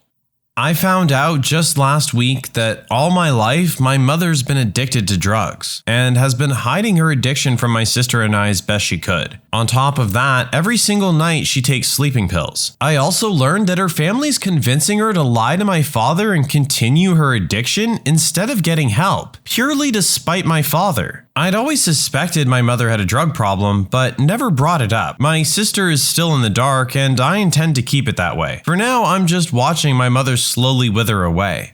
Not me, but a friend of mine in high school. So my friend was adopted when she was pretty young. Doesn't know any of her biological family. My friend is a typical high school girl. Likes to go to the mall and whatnot. Every time she's there, she gets guys hitting on her saying how they know her from somewhere or something like that. She doesn't think much of it. She's a cute girl, so it happens often enough everywhere. As time passes, she notices a bunch more people saying they know her at the mall and call her by a different name. She eventually gets talking to one person and they swear they know someone who looks exactly like her. Turns out she had a twin that was also adopted and they were separated at birth. I had always been told both my grandfathers had died before I was born, and I never felt like there was any reason to question it. Fast forward 20 years and suddenly a man who looks identical to my dad shows up. It's my granddad. Turned out he had an affair with my nan when they were both married to other people and she became pregnant with my dad. My parents separated a while ago and I never had actually seen their wedding photos. I finally found one and saw my mom in her wedding dress, but she was holding my older sister, who looked about 3, making me about 1, or at least born for that matter. I thought there was a family secret until my mom told me she'd married my dad before a judge, and this picture was from the actual ceremony, which took place years later. My wife has a large family, lots of aunts, uncles, great uncles, etc. Family reunion attendance numbers in the hundreds. So there was one of my wife's great aunts, AmITheA. She wasn't well known to the family, but a few decades after she died, my wife's cousin is doing some family history, and a story comes out. Turns out, Vita was, in her early life, a mortician's assistant. Then she was hired by the state in the late 1800s, early 1900s as a hangman's assistant, and then she got promoted. Apparently, she didn't do a lot of work. Hanging as a form of capital punishment was being phased out by the early 1900s. She still had her title and salary though. After she died in Minneapolis, she was buried there. Eventually, the family wanted her grave moved down to the family gravesite in Iowa. When they unearthed the coffin, the lid fell open and they discovered possibly the most disturbing thing about Aunt Vita's life: scratch marks on the inside of the lid. After reading this in my cousin's notes, my wife turned 3 shades of pale, calmed down a bit, and then said, "Well, that's karma." My grandfather's sister had a heart attack, and I was telling my mother that we should all do a check. This kind of thing tends to run in the family. At that point, my mother told me that my real grandfather wasn't the one we thought. Her biological father was a Jew who was deported to a lager during the fascist period in Italy, and my grandmother, pregnant at the time, never saw him again. This is also the reason why my grandmother during the war hid many Jew families in Venice, under the roof of her house where they lived in Campo Sant'Angelo, despite the danger of being arrested and deported as well. This is not really a plot twist, but a funny last word story. My grandpa never really watched the news, but he liked to stay informed on the things the kids are watching these days. So I would always tell him about the modern headlines and whatever everyone was talking about. I also started watching South Park with him, since it always dealt with what was happening at the time the episode was created. He liked the show a lot and we started watching it on Netflix. When he watched The Succubus, he couldn't stop laughing at Tree Fitty. And that was sort of our main joke. No no one else in the family knew what the heck we were talking about. We would always randomly say he would need about tree fitty, and I would read him Reddit and 4chan stories that lead up to tree fitty jokes. In August of this year, I was told his lifelong habit of smoking caught up with him and his lung cancer was serious now. He could have gotten treated, but he didn't want to. He wanted to pass away in his home with his family and loved ones. When we talked for the last time, we did the usual crying and everything, but after I sort of stopped crying, hysterically he said, "I'm gonna need one last thing from you." Unsuspecting me asked him what he wanted, anything at all. And he said, "Tree fitty," and fake died. I stared at him for about 30 seconds in confusion before he said, "Nah, I'm kidding. Go bring your sister in here." I love my grandpa. Doctors of Reddit, what are some of your anti-vax parent stories? Had a kid come in for generic upper respiratory virus, asked mom if he was vaccinated as is routine, and she said no. When I asked why not, her response was, "Well, my boyfriend was vaccinated and he still got meningitis, so they don't even work." I told her that's the same as saying your friend got bruised by a seatbelt in a car accident, so you don't wear them when you drive. We had a 14-year-old female come in for abdominal pain one time. She weighed around 80 pounds, looked sickly, and her mother refused to let her eat anything but a handful of things, and nothing with very much protein at all. She literally had a binder full of articles about how horrible vaccines are, all the bad things they put in food these days, etc. She completely brainwashed this kid, so the kid believed it too. Her labs showed malnutrition, her teeth were horrible. It was just a sad case all around. Not a doctor, but a story I heard stuck with me. The head of pediatrics from a Toronto hospital, I forgot which one, was giving a talk and told a story about how early in her practice, she had a little boy in for his scheduled vaccines and was answering the nervous mother's questions. The mother planned to go ahead with the vaccines, but had heard a lot of anti-vax propaganda, and so she was worried and had lots of questions. While they were talking, but before they administered the vaccines, this poor little kid suffered a grand mal seizure. It was really bad. The kid ended up getting admitted to the hospital and suffered a fairly serious brain injury. It occurred to the pediatrician much later that if that seizure had hit 10 minutes later, or if the appointment had been 10 minutes earlier, nothing would have ever convinced that poor mother that it wasn't the vaccine that caused the seizure.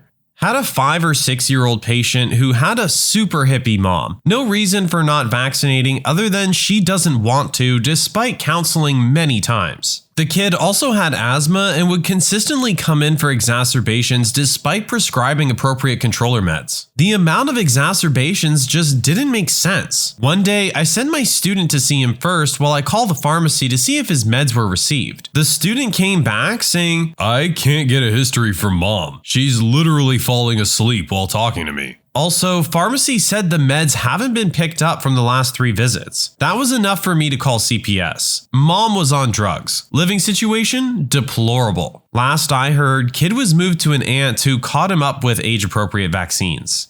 When I was a med student, I had a parent who wanted to do a delayed vaccination schedule. Basically, it means that you get all the same vaccinations, but you pointlessly and foolishly do it over a longer period of time. The mom had read a book promoting this practice that was unfortunately written by an MD. My pediatric attending had zero chill. "Is that book written by Dr. Blank?" "Yes." "Well, you should know I was in the same medical school as Dr. Blank, but I got much better scores than he did." Not a doctor, but my significant other works with children who have autism. She has one parent that constantly tells her she regrets vaccinating her kid. She then asks questions to my significant other about which vaccines are the ones that cause autism, as if it's a big secret. My significant other tells her that autism is predetermined before birth and signs just aren't noticeable until around 2 years of age. She still tries to justify her logic with other anti-vax parent stories from Facebook. My significant other has 2 master's degrees towards this field. It blows my mind how they can still argue with overwhelming facts. Nearly qualified pharmacist here, so obligatory, not a doctor. Our pharmacy offers travel vaccines for people going away to countries with a high likelihood of severe tropical disease. Star parenting goes to the parents who got themselves vaccinated for rabies, but not their 2 elementary school-age children. This one just makes no sense to me. You obviously understand the dangers, but don't want to protect your children.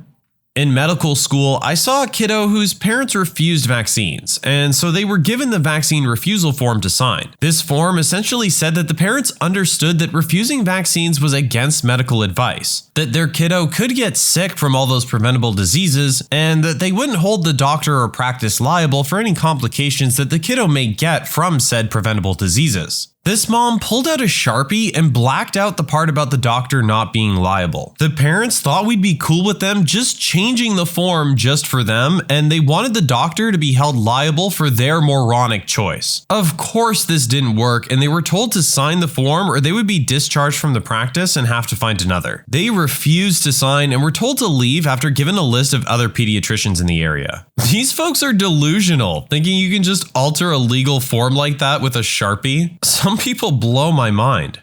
Med school student here. I was getting my hair cut and I was talking to the barber about how more people should get the new meningitis B vaccine since I know a person who got meningitis B and almost died. The desk lady went off about how vaccines are dangerous and pretty much hit every single anti-vax talking point. I explained the actual facts behind vaccines and said that I'm studying medicine. I think I might know what I'm talking about. And then she went off about professors not knowing what they're talking about and that they just teach what they're told to teach so that we can all be brainwashed into supporting the big pharmaceutical companies, and that my proof was all fabricated by them. Not a doctor, but a nurse and a vaccine advocate. Once had a public argument with a friend from long ago. He argued that by not vaccinating his kids and risking terrible side effects and possible autism, he was placing no one else at risk. However, acknowledging the potential risk to his kids. After attempting to explain the potential risk to others and him failing to understand, I created an analogy which I still use to this day. Imagine if my kids and your kids get into the same car. Both of your kids don't put on seatbelts. Therefore, if there's an accident, there's an increased risk that your kids will die and also harm my children in the process. This seemed to click with him, and he doesn't share his anti-vax propaganda on social media anymore. Thank you. We have someone who can be spoken to and understand the facts and can change their way of thinking. We actually found an adult. Not directly related to my being a doctor, but a mutual friend of mine and my wife's is a chiropractor and anti-vaxxer. Refused to vaccinate her first two kids. I didn't want her or her kids coming anywhere near our place when we had newborns or kids because of the risk her unvaccinated kids placed on my partially vaccinated babies. She got all offended, saying the usual rubbish like, "If vaccines work, what do your kids have to fear?" And, "Your kids are more risk to mine because they'll be shedding viruses." Her third child was born with cystic fibrosis, which makes them very susceptible to all forms of respiratory and airborne infectious diseases. Suddenly, the whole hypocritical family is vaccinated against everything. Not a doctor, but I worked at a children's hospital in research, at the time as a coordinator. A bunch of us were sitting in our office space talking about medical care of some sort casually. I think maybe flu vaccines, and one coordinator cuts in. "Well, I don't know if you've seen the recent research, but there are a number of issues with vaccines that make them unsafe. They're highly correlated with autism." The room got quiet because everyone was polite. One person said, "Oh, I had heard that," I think in an effort to not alienate the girl. I responded, "That's not true," because I couldn't not say that. She said, "Yeah, I'll send you the link." I said, "I think I've probably read the study. It's been rescinded." Then it got more awkward. This was probably in 2017. I just couldn't believe that in 2017, a person whose job it is to understand research at a hospital with children can fall victim to bad research that has not been supported by any reputable source since probably the 90s.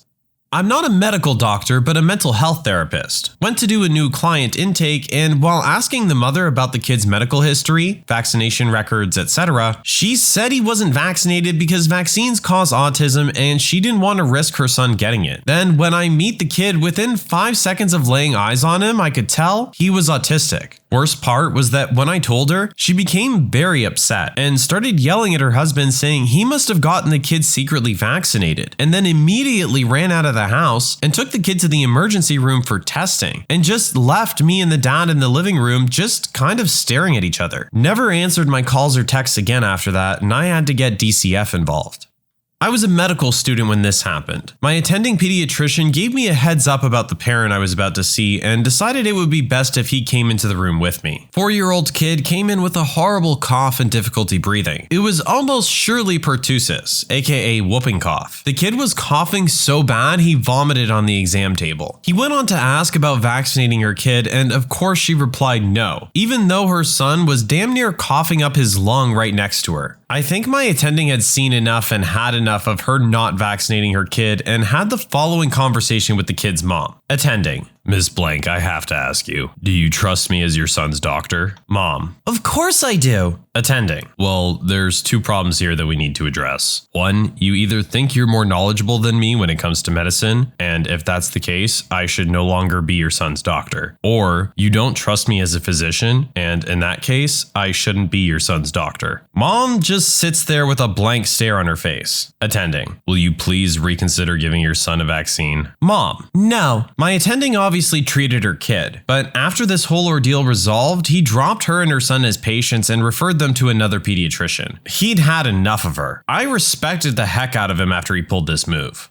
Pediatric resident here in the US. Our continuity clinic accepts everyone, including those kicked out of previous practices for anti-vaccination beliefs, which is a bit frustrating at times. Really, it's a mixed bag of how we handle these patients. Ostracizing the parents is only going to build further barriers between provider and kid, so that doesn't help. Frankly, what has worked best in my experience is to try to understand where the families are coming from, explicitly asking their thoughts on vaccines to let them voice their misunderstandings. Oftentimes, this is the first time they've been allowed to talk about their questions and concerns regarding vaccines with a trained MD who doesn't belittle them. Most frustratingly, it takes patience and time. Assessing where they're regarding change, pre-contemplation, contemplation, etc., helps determine where we are for vaccinating them today, in a month, or in a few months. One thing that I do draw the line on is to make sure that we see these kids more frequently than normal children, as they are at higher risks for illnesses because they're not vaccinated. No room for negotiation on that point. This helps twofold. First, it helps build rapport with the family, but also secondly, if they decide to take a delayed schedule, which is still not ideal but better than no vaccines, we can eventually catch them up to speed with their vaccinations by frequent return visits. Interestingly, it's always the yoga pants Karen types that are the anti-vaxxer, or pro-measles as I've been calling them lately, rather than the less educated single moms on welfare or the recent immigrants that speak no English. Ultimately, we're the kids' docs and their advocates, and are most effective when we ally with the families, or better put, get the families to ally with us, and do have to be stern after a certain point. It's a mix of being stern but also compromising to work with families to provide their kids with as much and the best care as possible.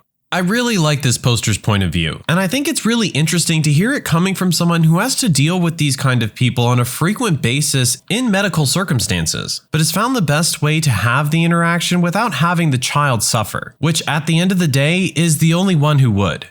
I was a med student at the time on an OB rotation, was waiting for my attending when he came in and just basically grunted and lightly tapped his head off the keyboard before beginning to click away. I asked what happened and he explained that the couple that was here for a C-section were refusing vaccines. Now, vaccinating is a topic I have strong feelings about, so I asked him if I could go talk to them. He allowed it. I went in and introduced myself and said I had heard they did not want to vaccinate their soon-to-be-born and wanted to talk about any questions or misinformation they may have heard. Quick picture: young white couple, the father wearing a tank top, backwards hat with a tear tattoo under his eye. You get the idea. He explains, "My buddy out east, yo, he has kids and they got vaccinated and now they slow. I got other kids and they ain't vaccinated and they ain't slow. That's proof right there." I knew what I was getting myself into, but continued the conversation, trying to let them know the truth about vaccinating. About 10 minutes later of me hitting my head against the wall, I realized there's no way I'm changing their minds. So I take my leave. I later come back to help bring the mother in to prep her for the C-section. It was myself and one nurse when the father stops us and says we can't take his wife anywhere without him. I explained it's a sterile environment and once we get prepped, I'll come out and bring him in. He still refuses and is getting upset at this point, which is when he drops the bomb. "If I'm not there, that's when you're gonna put the chip in her." I said, "Pardon?" He went on to explain he thought we were going to insert a chip that would control his wife or keep tabs on her or something along those lines. Ended up convincing him to wait 10 minutes and I would come get him. It took everything in my power not to write on her arm, insert chip here. During the surgery, my attending actually ended up convincing him to allow certain vaccinations. I can't remember which, but it was a small victory.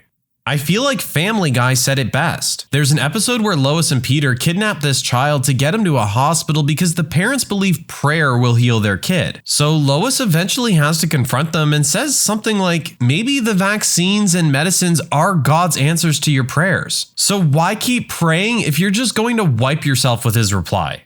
When I was a medical student, I had a 5-year-old patient who looked and acted like a 2-year-old. Failure to thrive. His mother was super weird. She shaved the sides of his head, something like a marine cut, but kept his hair long in the back. She refused to vaccinate him or even feed him certain foods. Her sister and her husband were trying to get custody of the child because his mother was weird and didn't take care of him properly. I suspect she was paranoid. She would literally fight and call you names if you attempt to suggest to put the kid on a proper hospital diet. She wanted to inspect the food first and make sure he eats only certain things. Long story short, the attending called county and they took the child away from her.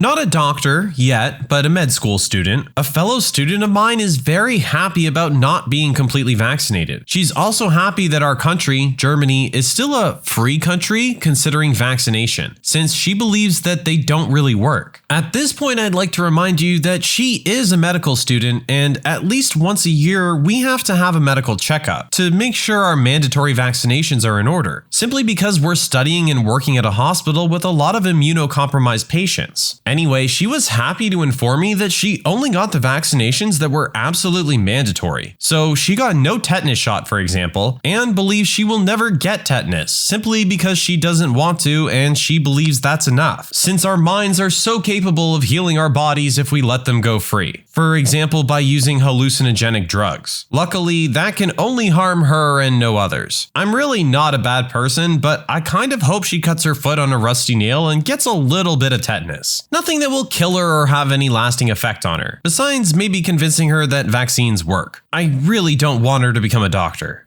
I had a kid come in that was super sick, 3 years old and in septic shock. He had the flu and another compounded viral infection, or maybe pertussis. Heart rate was close to 200, respiratory rate in the 50s, blood pressure in the 70s. The kid was so dry that we could barely get IVs into him, and I almost had to drill an IO. We dumped a ton of fluids into him, started him on vasopressors, and transferred him to the local children's hospital. I asked the mom if he was vaccinated, and she said, "No, vaccines have really bad side effects. They'll make you sick." I explained to her that not getting the vaccine had made her kid 10 times sicker than he ever would have been from any mild vaccine reaction. She told me I was a moron and that I obviously have no clue what I'm talking about, and that's the reason her kid was getting transferred. She also told me that recommending she vaccinate her kids was racist. Yeah, the end of that one is kind of a big question mark. We want everyone to be vaccinated. That's kind of the point. Race is completely irrelevant. Bringing race into this conversation is really weird. Got another one for you here. Same old story. Their pseudoscience gets them Facebook likes, but as soon as something arises, they are straight to the local emergency department demanding they be fixed. Demanding the best treatment. Demanding all the magic equipment is brought out to fix and save their kids' lives. But vaccines and big pharma are bad. Very bad. But please save my kid's life. I trust you now to fix the problem, but if you try to prevent the problem in the first place, you're a stupid doctor who works for big pharma. It's so stupid.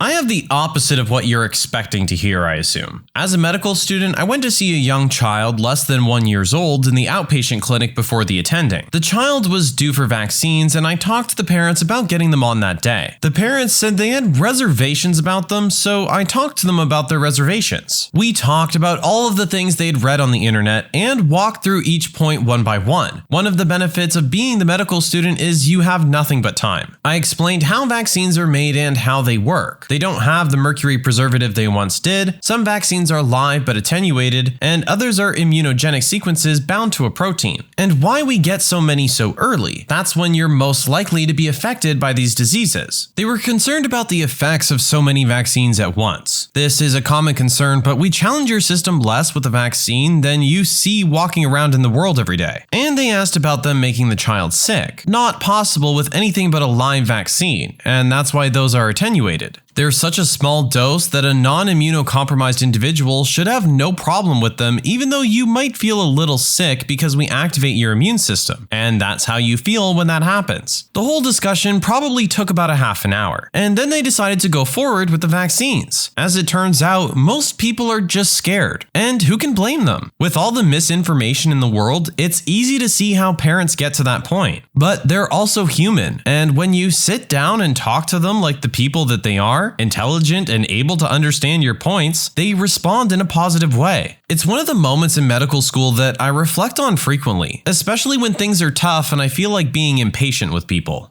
Again, we have another doctor who's being very understanding of the parent's point of view. It's true that there's so much misinformation out in the world right now, and not just about vaccines. It's easy to get confused and get a little worried, especially when it comes to the health of your newborn. But like the poster said, you talk to them like adults and they will respond like adults.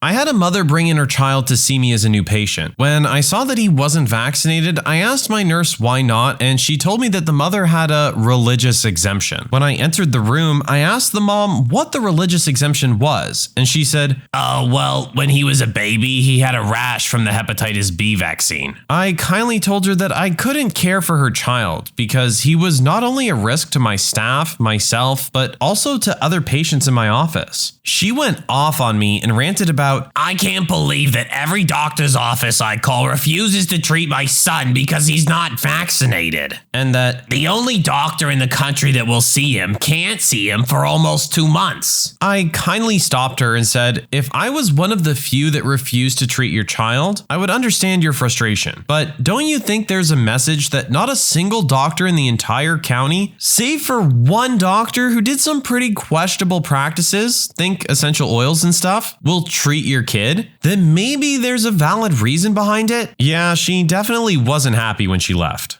I had a 76-year-old anti-vax patient the other day, although not really a parent story. Funnily enough, she came in for her flu vax and the conversation went like this while I was preparing to give it to her. "They're injecting too many chemicals into people nowadays." Me, confused. "Do you want your flu shot then?" Her. "No, I mean the children. Back in my day, we all had measles and got over it. I think it's better for the body's immune system to handle it." Me. Actually, rates of deaths and complications from measles were much higher in the past compared to complications of vaccines. There's actually this video that explains it quite well, referring to the recent Kurzgesagt video. Her. "I despise those things. Computers, televisions, I won't watch it." Me. "Okay, let's just agree to disagree. Just thought it was funny how she obviously wanted protection from the flu instead of letting her immune system do the job while criticizing childhood vaccinations, when kids obviously lack a fully developed immune system. Also, she obviously wasn't getting her info from any up-to-date sources given her disdain of TV and computers, but I guess her gut feeling trumps my medical knowledge?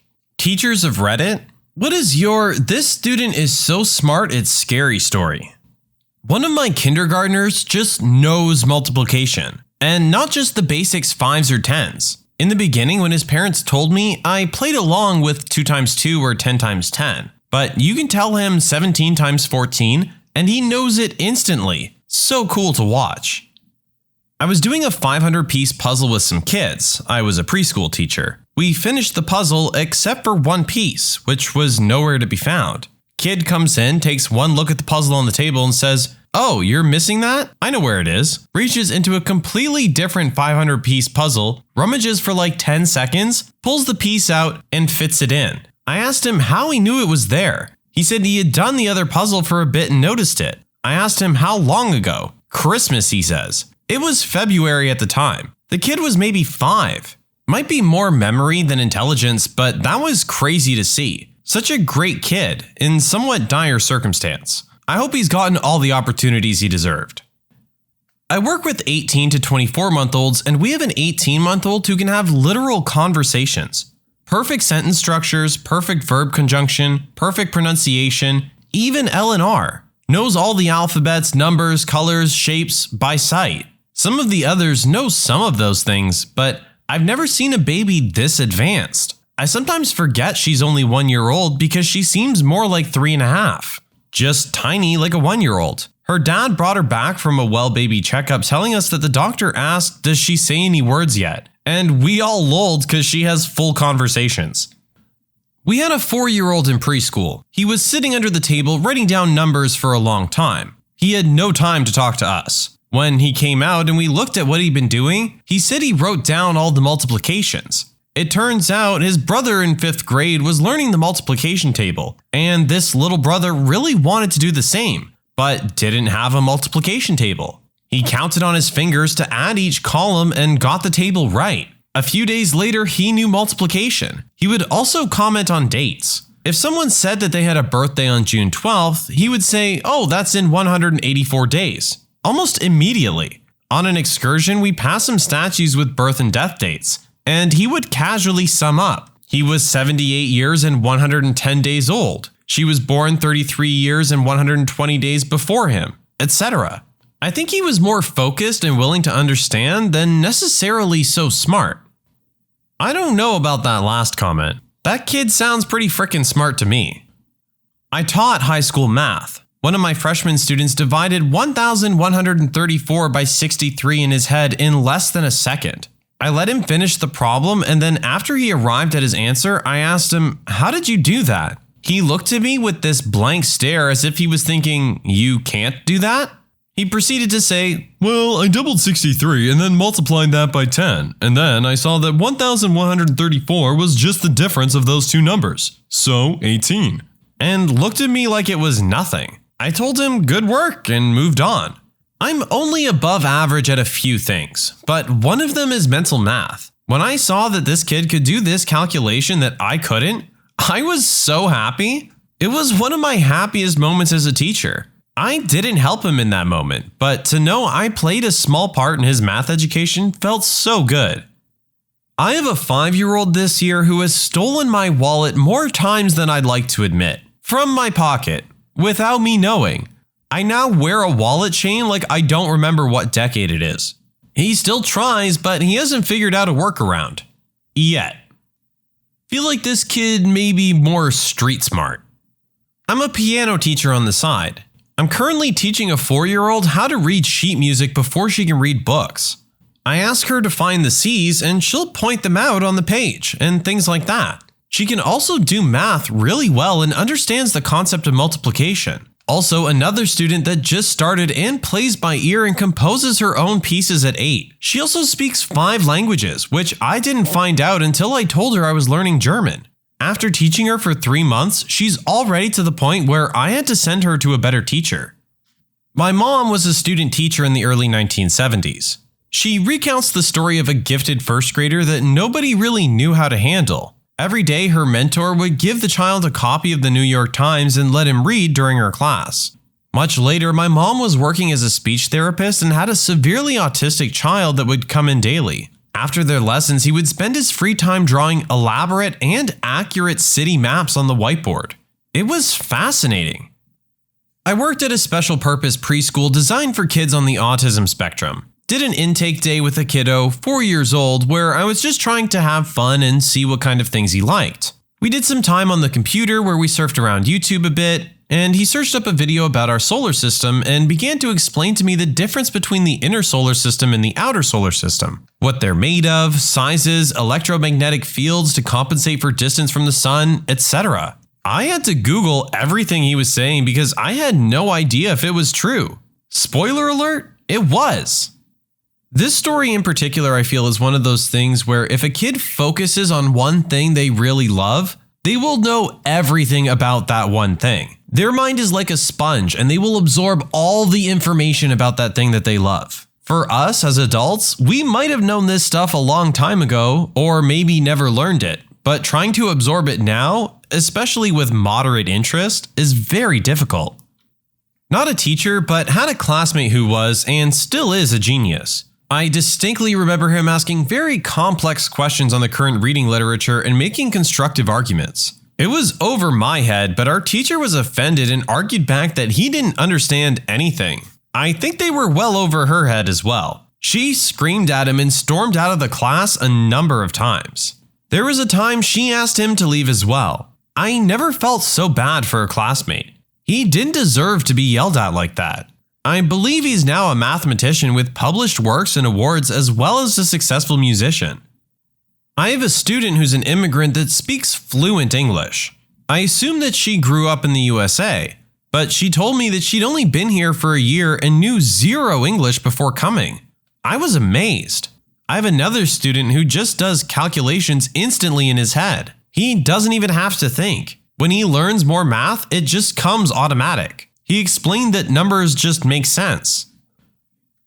I teach kids with autism that learn on the alternate curriculum, usually lower level academics, and have cognitive delays. I'm always amazed that while they might struggle in one area, they're very strong in another.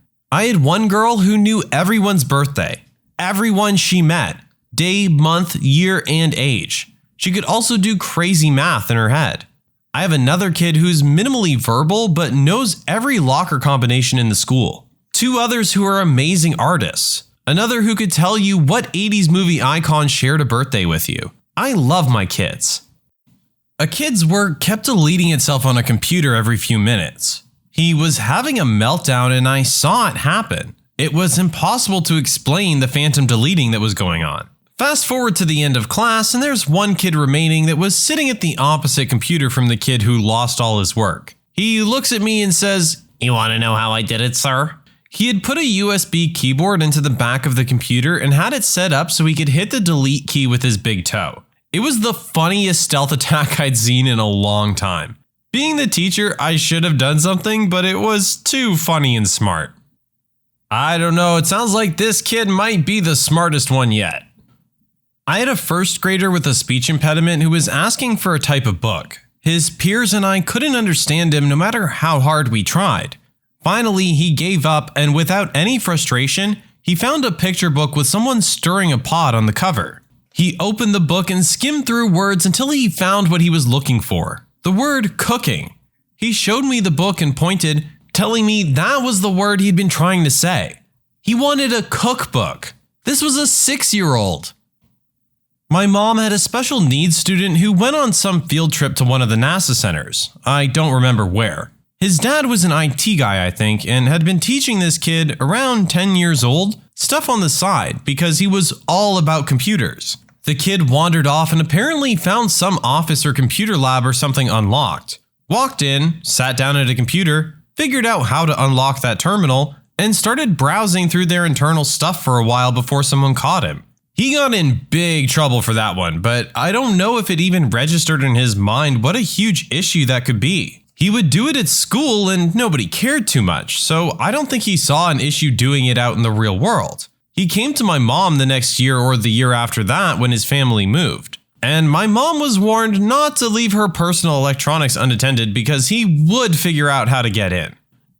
I had a student maybe 5 or 6 years ago. I teach social studies, so didn't come in direct contact with her areas she was truly special. But anyway, she could speak 5 languages pretty fluently. English is her native, and she learned French in middle school, taught herself Russian and Italian for the sake of reading, and learned Indonesian from being around kids in the school and wanting to pick it up. She could write music just from hearing it and then reproduce it in essentially no time. I don't know if this is common or not, but it absolutely shocked me. She's bar none the best student I've seen as a teacher with regards to conveying herself through written work. She graduated just a few weeks after turning 16. One of those kids who effortlessly glides to the top of her class. Last I heard, she was about to graduate in something related to archaeology.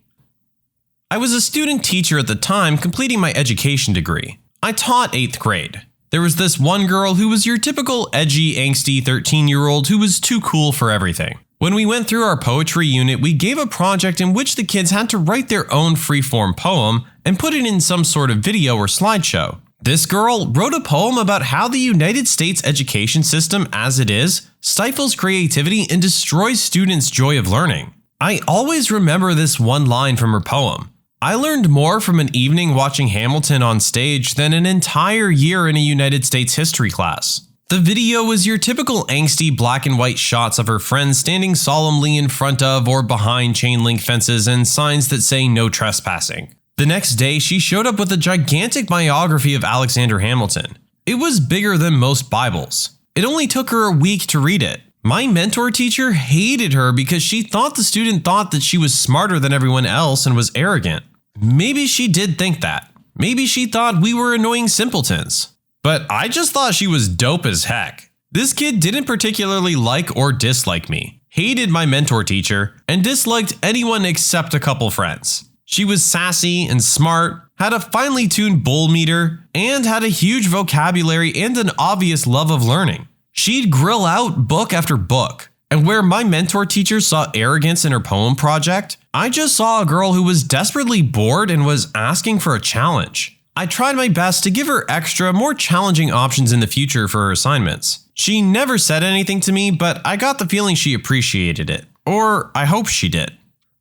My son has a fascination with nuclear physics and science. He's collected commonly found radioactive minerals that I made him get rid of so the whole house doesn't get cancer. He's researching a way to build a miniature thorium reactor and insists the only reason it doesn't exist now is because people have given up on it. He's 15. My oldest daughter is an incredible artist, but she's got that attitude like her poop doesn't smell. She's always made incredible drawings with simple pencils and paper since she was a child. She could capture your likeness in her mind with a glance and draw you out with a piece of standard white typing paper and an office number 2. She's now 18. This one sounds like it might be a mom just very proud and maybe exaggerating a little bit about her kids. I'm not a teacher, but my uncle is a professor at a uni in our state. He teaches a notoriously hard class where the final average is in the B range. Some kid managed to get a 99 on the exam, and because it hadn't happened in a few years, my uncle rounded the grade to a 100. I don't know if he was allowed to. And what's even more crazy is that the last person to get an A+ on the final was the student's cousin, who had recommended the class to him when he found out that he got in the school. I don't want to rat this student out, but I feel like maybe his cousin just gave him the answers.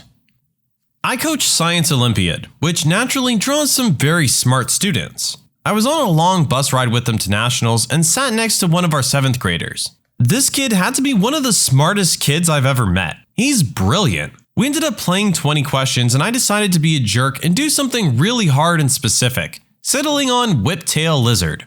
First question, is it a vertebrate? I said yes. Second question, does it reproduce parthenogenically? Yes. Third question, it's a whiptail lizard. Kid got my obscure animal in 3 guesses. He just graduated high school last year. I believe he's going to an IV. I teach ESL in China and have this one 7-year-old student who remembers everything. He'll read a word or a sentence and then remember it a year later and point it out in his book. I had forgotten it. I'll say a word and he pronounces it perfect and always will. He speaks better than my daughter and has a larger vocabulary. I like him most because he understands what he's saying, reading, and hearing. He'll often pre-read and understand it without being told. He would brag and ask embarrassing questions until I told him that he should be trying to help the other students, and that making them feel bad slows them down. Now he helps the others understand the material. I had a student with autism who could calculate trigonometry ratios in his head to several decimal places. We can ask, "Hey George, what's the sine of 62? George would take a few seconds and shout, 0.88295. I have never figured out how he did it without a calculator. He had violent outbursts and terrible social skills. He's been in and out of jail since high school, and I've lost track of him over the years. It's really sad. I teach woodshop. The brilliance I see is different than most teachers would. I have students that I give a little knowledge and they can manipulate it and apply it to unrelated problems. I've had a few students where they have mostly D's and F's, but run rings around my students because they have crazy good 3D reasoning and can apply knowledge that isn't linear pattern recognition. I work with special needs kids and will never forget this one high-functioning autism, mostly just social and sensory issues, who was also a math genius. He was 4 years old, and whenever we would have a group play hide and seek, everyone would count to 10, except him. He would say things like, "I'll give you 20 seconds to hide, so I'll count to 540 by 27s," or some other randomness. I would listen in and write all his counts down and check them later, and he always nailed them 100%. My statistics teacher in high school wasn't the brightest, and she learned calculus-based statistics instead of what she was supposed to teach us, so she got confused sometimes. The previous semester, she had one of the smartest kids in the school in her stats class, and my high school had like 30 out of 400 people of the class every year go to Ivy League schools. Anyway, every test, the student would take the test up to my stats teacher and show her at least one problem that just wasn't right.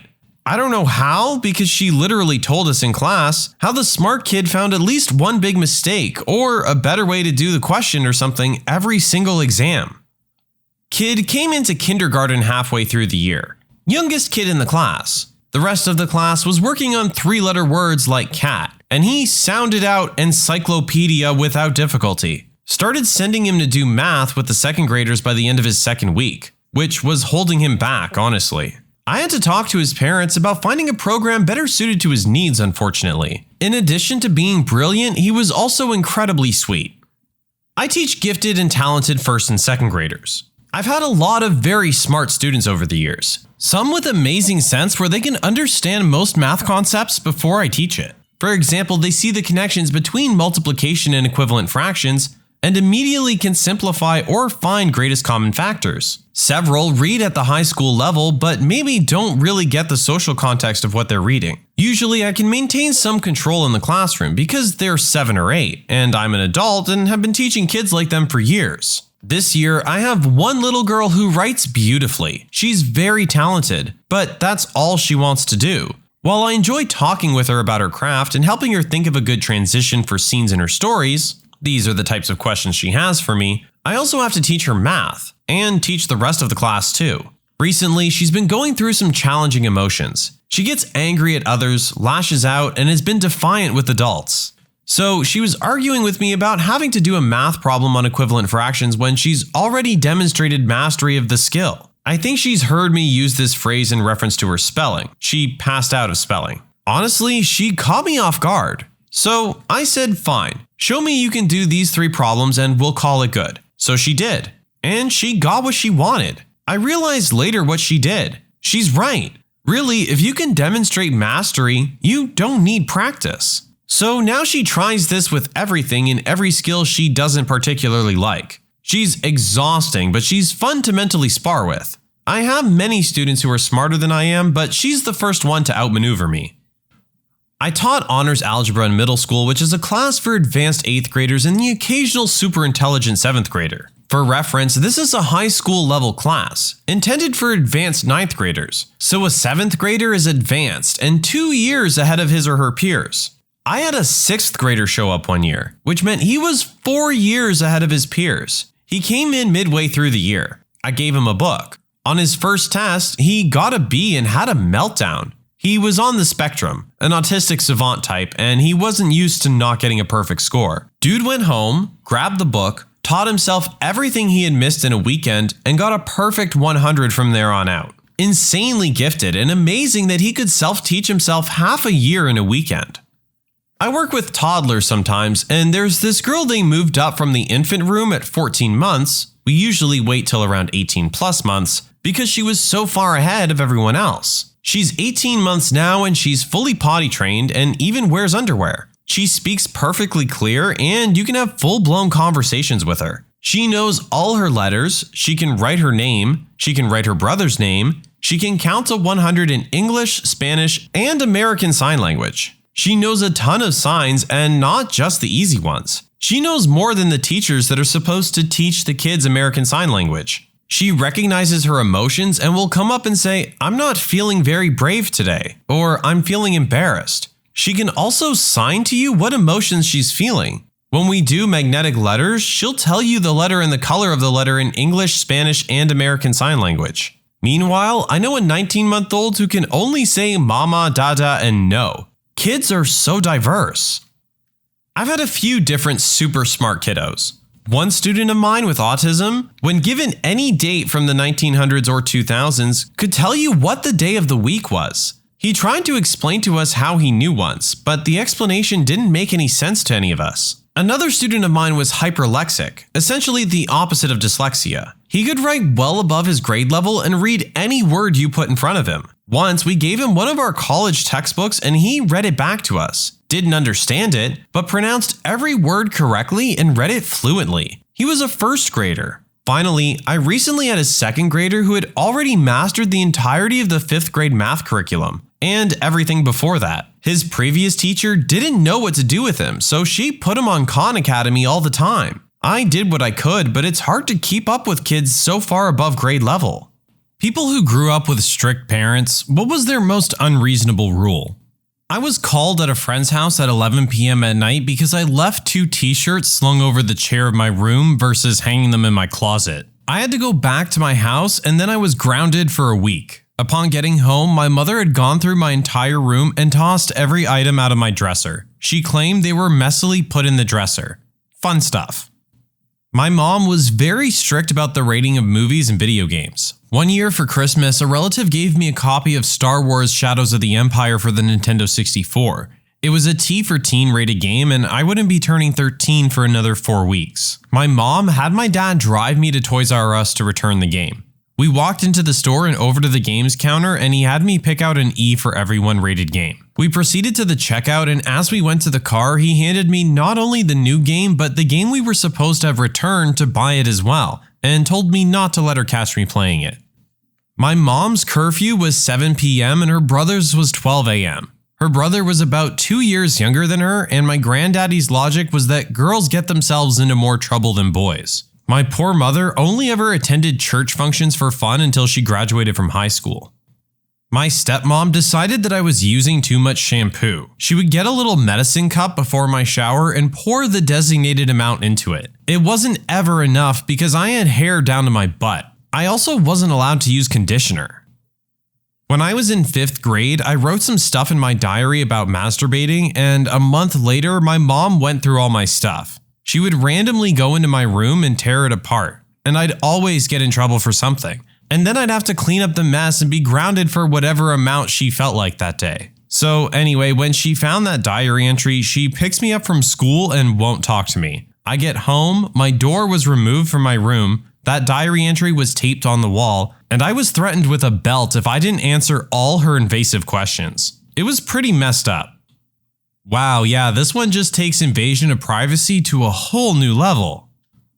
I was/am not allowed to do the following: use the washing machine, wash the dishes, pull the weeds, vacuum outside of my room. I must ask to use the vacuum. I can't cook a meal. I can't have the remote. I get instructed on how to use the microwave that I've been using for years. And if I ask where we're going, I get told out, and I have to dress in jeans, a shirt, and running shoes no matter how hot because he doesn't like shorts, and no jacket no matter how cold. This one sounds like borderline child abuse. We could not listen to music with guitars in it. I'll never forget the day my brother was listening to Sabbath Bloody Sabbath and my father took the radio and threw it through the window. Spend my childhood listening to Richard Marx and Michael Bolton. Thanks, Dad. We couldn't go sledding during the winter, or any other season obviously, because my mom was a neat freak and didn't want to get snow slogged into the garage. So no snow playing of any kind, really. Never built a snowman. Did get to go sledding though when I was an adult, and it's pretty great. All of our clothes in our closet had to be arranged by color, descending in order by shade. So for example, midnight blue at one end of the blue section and tar heel blue at the other. And there was a system in place for colors too. So if the yellows were by the purples, for example, there'd be hell to pay. No shoes on in the house under any circumstances. Was super uncomfortable when my brother's friend who had prosthetic legs and always had shoes on came over and didn't take his shoes off. Mom got really mad and confronted him. No Legos or puzzles allowed as they make messes and look like disorder, and I love puzzles as an adult, one of my favorite hobbies. 30 minutes of internet time a day, and 99% of the time that was supervised, as in mom looking over my shoulder and commenting on conversations. We had web TV, and when they weren't home, they would literally lock the keyboard in a toolbox. My sis and I could never have friends over because the house is a mess, and no amount of cleaning satisfied Mom because the real reason was she wanted to be able to fight with my dad at will. I had to write essays on TV shows that I wanted to watch in order to have them unblocked by the parental controls. I remember writing a riveting piece on the educational and cultural benefit of Disney's That's So Raven. Also, I wasn't allowed to watch PG-13 movies even after turning 13. Wasn't allowed to rest my head on my hand with my elbow on any table while there was also food on that table. If my parents found out I was going too fast in my car, small town, so other parents would snitch on me pretty regularly for going over 10, I had to pay my parents speeding tickets. Also, they would make me pay for the whole family's phone bill if I texted a boy. By the time I moved out at 17, I had given them well over $1,000 in punishment money earned at the Sonic Drive-In. I was not allowed to talk to boys. One Christmas Eve day, I was doing last-minute shopping in the downtown of our little town. I ran into 2 male friends from my German class, and we talked for several minutes and wished each other a Merry Christmas. Oh, I was 15 at the time. My older sister drove by and saw me and told my parents I was hanging out with boys. When I walked in the house, both of my parents were waiting and the yelling began. Some Christmas Eve. I was from a large family and discipline was very strict. If myself or one of my siblings broke one of the major rules, my parents would hold a truth session. All the children would be brought to my dad's study where the guilty party would be given an opportunity to confess. If nobody came forward, we would be hit in turn in order of ascending age. The eldest 4 were hit with a sewer rod while, in deference to their age, the youngest ones would get a whack of a bamboo stick. A sewer rod is basically a 4-foot long flexible rubber rod around an inch thick with a metal cap. It would leave the most remarkable welts. Horrendous things, really. Anyway, this would continue until someone admitted their guilt. At that point, they would receive the blows that everyone else had received to that point. So that was awful. I fully acknowledge that. I'm under no illusions. However, that wasn't the actual unreasonableness. No, the unreasonable part was that the person who caused the truth session didn't always receive the accrued punishment owed for having their siblings beaten. Sometimes they could just be let go, making their siblings hate them for causing pain to them. There'd be no explanation. The study door would be opened and we'd all be told to leave. That meant you could be rewarded for holding out and avoiding the punishment you'd definitely get if you admitted it at the beginning. My parents now tell fun stories about how when I was a child and I'd done something wrong, I'd always begin with, "Let me tell you my story." Ha ha, they chortle at my childish phrasing, while I recall the terror that such an approach was meant to stave off. There were a lot, but the most ridiculous one to me was that they didn't want me volunteering during high school. I was visiting the elderly and they said it was too dangerous to be around strangers like that, and the time was taking away from my studies. Most extracurriculars I wanted to do they had a huge problem with, but it didn't hit me how absurd it was until it was about senior citizens. My father was very, very strict. I wasn't allowed to have alone time with my mother. He beat the crap out of me constantly. But the oddest thing that still bugs me to this day is that he would burn all my things as punishment. And I get it, seeing my toys and valuables burning sucked, and I probably learned some lessons. But he not only burned toys, he would burn everything. Every year or so for school, we would go and buy me new school clothes and shoes. He would burn those, like sometimes days after he bought them. At 8 years old, I remember thinking, you now have to buy me more clothes. But that wasn't the point, I suppose. He once took me to the Palace of Auburn Hills in Detroit to see the Globetrotters one year, and during the night, he bought me a Globetrotters basketball and jersey. We had a really fun night. The very next day, I had left something on the floor in my room, and his punishment, among other things, was to burn the basketball and jersey he bought for like $150 less than 24 hours earlier. It just never made sense to me. My friends would joke about it all throughout middle and high school.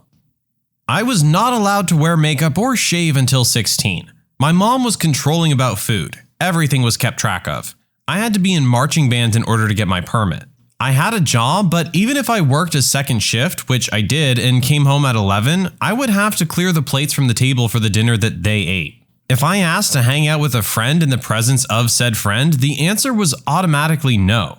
I was only allowed to do things if the friend or their parent was paying for it. The straw that broke the camel's back and ultimately made me move out at 16 was that I had to live like a boarder. Showers cost $5. A load of laundry was $1 for washer, $1 for dryer. Telephone time, 25 cents per minute. Wow, I feel like that's really taking things to an extreme. The parents must have been flat broke themselves and in desperate need of money or something. No trends or passing fads. Pokemon, banned. Barbies, banned. Beanie Babies, banned. PlayStation/Game Boys, banned. Anything particularly fashionable or popular, regardless of actual merit, was met with derision and we'd be mocked for even suggesting interest. We were achingly frumpy kids with interests in cultural references or lack thereof that isolated us from our peers, and they wondered why each of us were bullied. My parents were pretty slack, but my best friend's parents were so strict. She would escape to my house for freedom. It's 12th grade and it's prom. Her parents allowed her to go to prom, but said she wasn't allowed to dance. We all went to prom and had fun dancing, until she saw her parents standing at the back watching.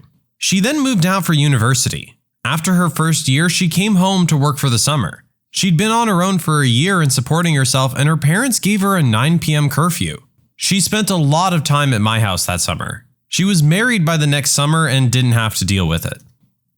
Individuality was almost a cardinal sin in my parents' house. You wear what they like. You eat what they like. You do what they like. You do not, under any circumstances, act like a human being with hopes, dreams, and opinions.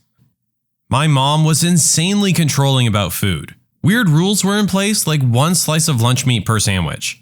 No one but her was allowed to cook. She made 1 giant batch of spaghetti or something and we'd have leftovers for days, so she only had to make dinner twice a week. She didn't work or anything, just didn't like cooking every day. Breakfast was cold cereal and you'd only be allowed a small bowl with just enough milk to moisten it. Occasionally she'd bake something called corn toasties, which was simply cornbread baked in a sheet pan. She'd cut them into squares and fill the freezer with them, and we could have one of those for breakfast as an alternative. Once, when I was 14, I bought a pack of hot dogs at the store, snuck them home, and lit the grill.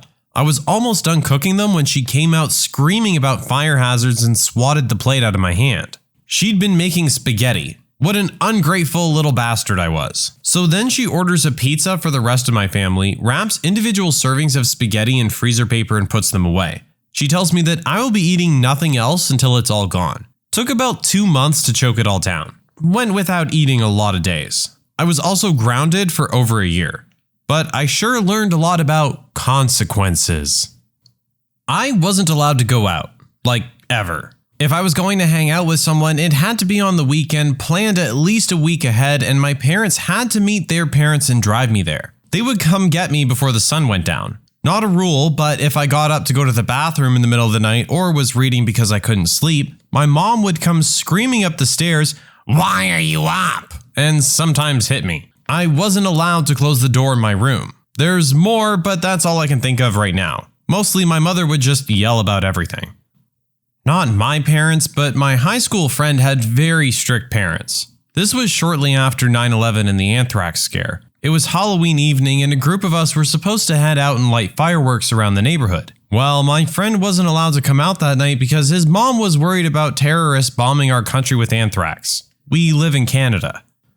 Was forced to drop out of high school in the 5th grade because my grandmother believed that most people have no souls and were demon-possessed. She said that the world was unsafe to roam freely because Satan was trying to corrupt God's children. This led to a very sheltered life and very silly things like having to pray over every individual item that entered the house. Food, toiletries, dish soap, you name it. I'd get woken up at 2 a.m. to be screamed at for over 3 hours over something God had told her that I did wrong. So yeah, I guess the most unreasonable rule I grew up with was not being allowed to leave the house. Not my parents, but my best friend's parents were insanely strict growing up. When we were preteens and sleepovers were all the rage, if we wanted to have one, we literally lived on the same street, it's a 2-minute walk between our parents' houses, we had to plan it at least a month in advance, if not more. Even then, for whatever reason, her parents would only agree to them rarely. So really, we only get to have like 2 or 3 a year. One time I started getting sick at school on a Friday and we'd planned a sleepover ages ago as usual for that night. I was feeling absolutely awful but tried my best to stay at school because obviously if I went home sick, the sleepover would be called off. Made it to lunch and then the teacher called me over and said I was white as a ghost and burning up and had to go home. My best friend and I were devastated. Sad day. My dad was a narcissist. Biggest rule in the house was not to make any noise around him. If he was home, the whole house got quiet and tense. Even my mom used to eat her cereal in the bedroom because she'd get in trouble for chewing crunchy food. Now she's long rid of him and married to a way better guy, but she still apologizes for eating crackers. In the 1970s, my extremely conservative Mormon mother would take the masks out from grocery store plastic Halloween costumes, those wretched ones with thin elastic string to hold them on, and widen the eye holes with scissors as much as she could without destroying the mask. When we asked why this was necessary, she informed us that in our church, we don't like masks because it was a group of masked men who murdered Brother Joseph. So we want to be able to see your face clearly enough, even if your Halloween mask's on. Totally pointless and ineffectual dogmatism, except that whatever that is was never any kind of LDS dogma. I was interested in learning about Wicca because I was young and in high school, early 2000s, when Harry Potter was still happening and all that stuff.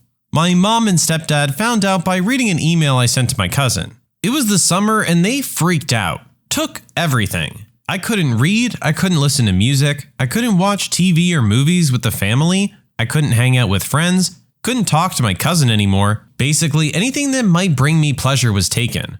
They made me do chores all day, would go on family outings without me, and soon I became a shell of a person.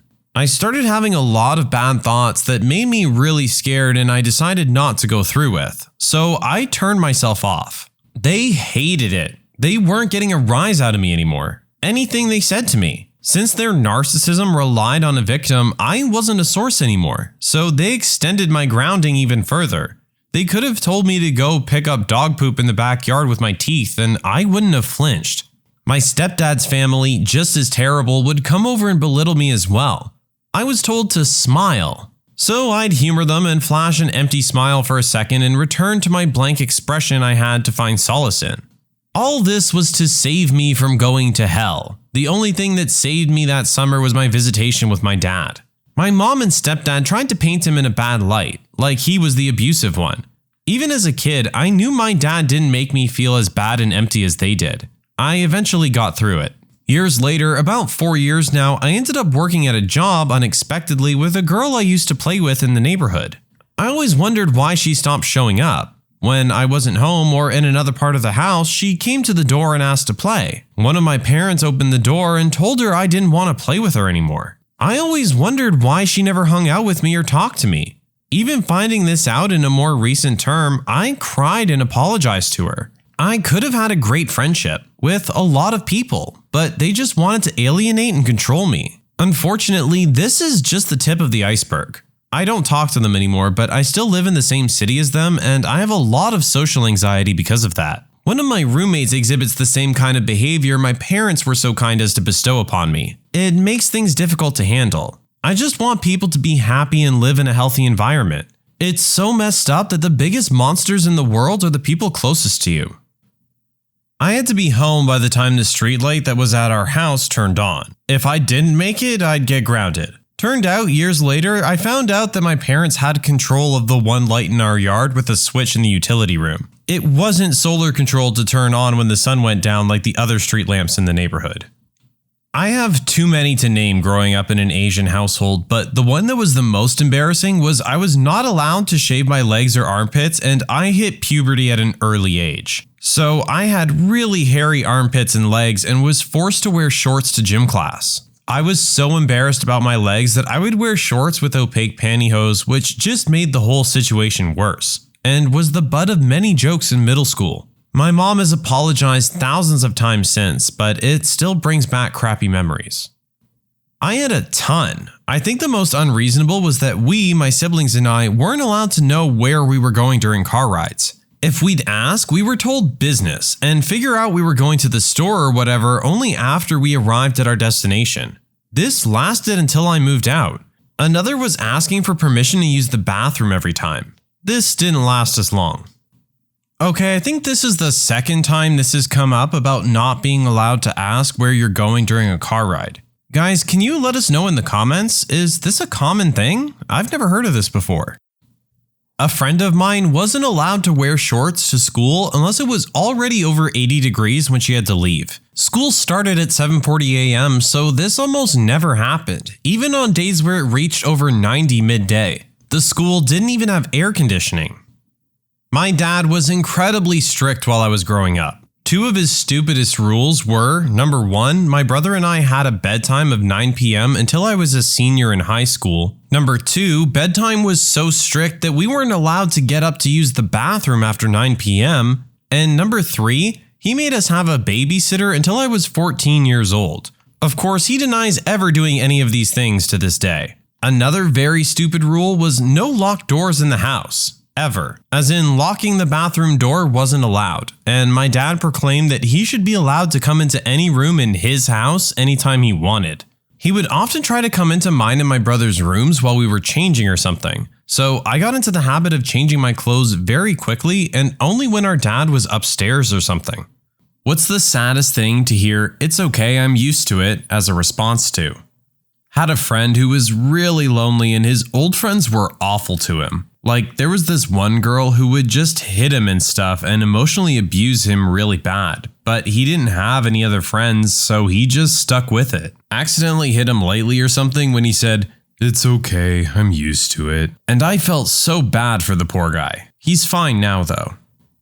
My son talking about how his mother, my ex-wife, talks to him. During our marriage, she would take everything out on me, whether it was my fault or not. Too busy at work? Shout at me. Her family's coming to visit? Shout at me. Now we're apart, and she does the same thing to him. He moves between both houses by his own choice. Last week, she told him, "You might as well leave." As you would imagine, he was very upset. When he got to my place, he was making excuses for her and actually said, "It's okay, I'm used to it." I've never spoken badly about his mother to any of my children until now. I've been talking to him since then that she used to do this to me and that it's actually not okay. He spent a lot of time considering what I've been saying. He's 20 and has said that he's going to have a discussion with her about it. I hope she acts like as much of an adult as he is, but I don't like the chances of that.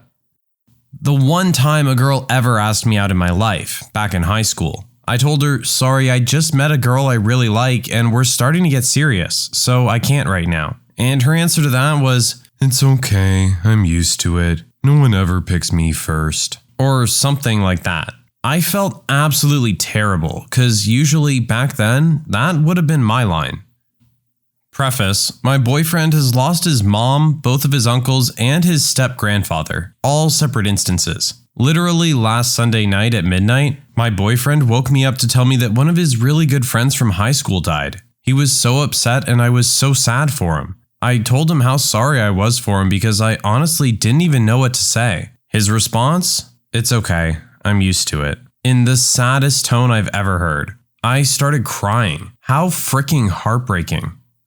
When you're volunteering at the homeless shelter and they have to turn someone out on a cold winter night because the facility is maxed out, the person with tears says, "It's okay, I'm used to it." Oh, guys, this is going to be a rough one to get through.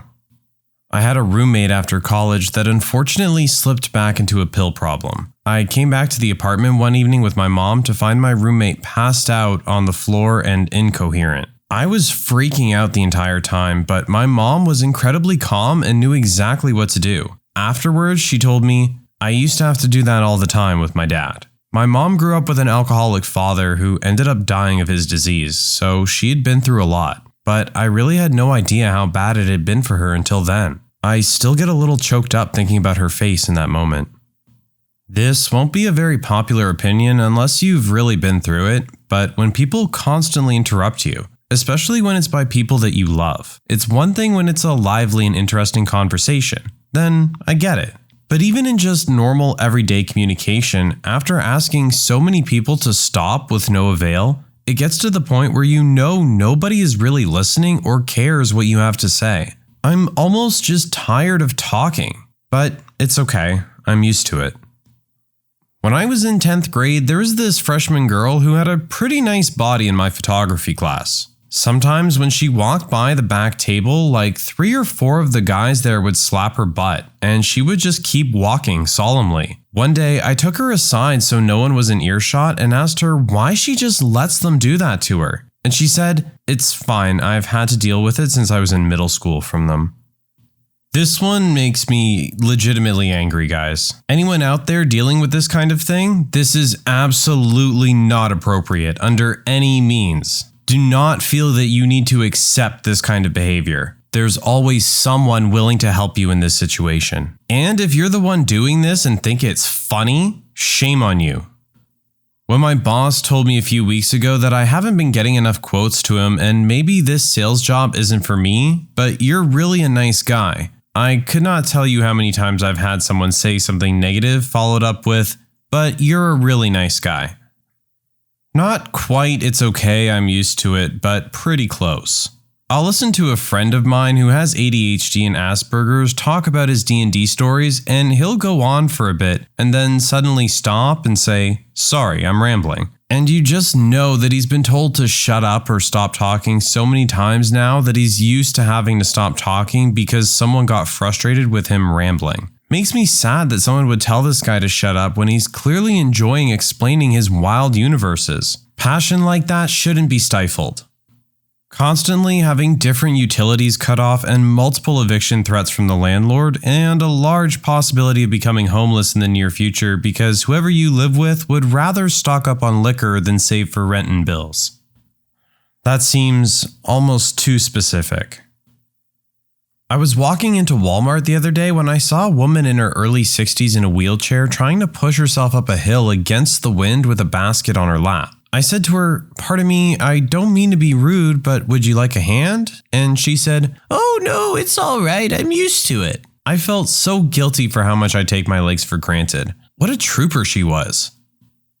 This kid I had at an after-school program was supposed to be picked up by his dad for the weekend. Basically talked all Friday about how much fun they were going to have. Well, Monday came and I found out the dad never showed. The kid seemed fine though, and when I tried to get if he was really okay, he said, "It's okay, I should be used to this by now." Also, another kid I babysit, her mom is supposed to call on Sunday nights but skips many of them and just calls whenever she pleases really, and gets mad at the kid for not answering while in school. I asked her about it and she said it doesn't bother her because she's just so used to her mom being flaky and not calling at the agreed upon time. Why do deadbeat parents like that constantly gas up their kids and then let them down? If you're going to be a disappointment as a father, at least don't get the kids' hopes up when you know you're not going to follow through. My mom has some strong letting go issues since she had a rough childhood that resulted in her not letting me go to birthday parties, sleepovers, playdates, etc. when I was younger because she was afraid something was going to happen or that I would somehow embarrass myself for life. Around the 3rd grade, we had a new kid in class, and when it came around to birthday parties, everyone but me got an invite. The new kid noticed this after a while and was offended for me. When asked why I wasn't upset, I just stated that I was used to it. Even if I had gotten an invite, I would not be allowed to go.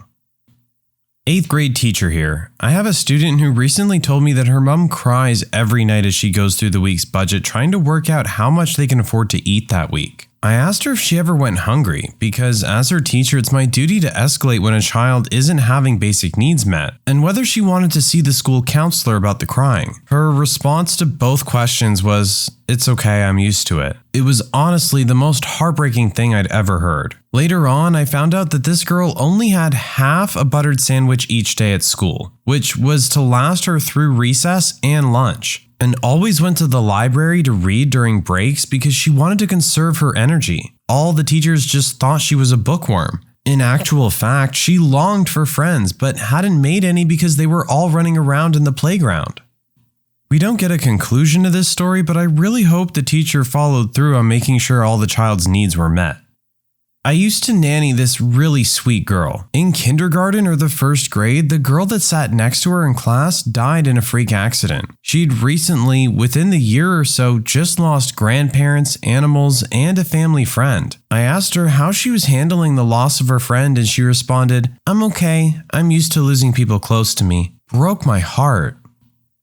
I work at Toys R Us. The saddest thing is a child who knows they're not the favorite saying that they get one $10 toy and their sibling gets many toys, all of which are over that price.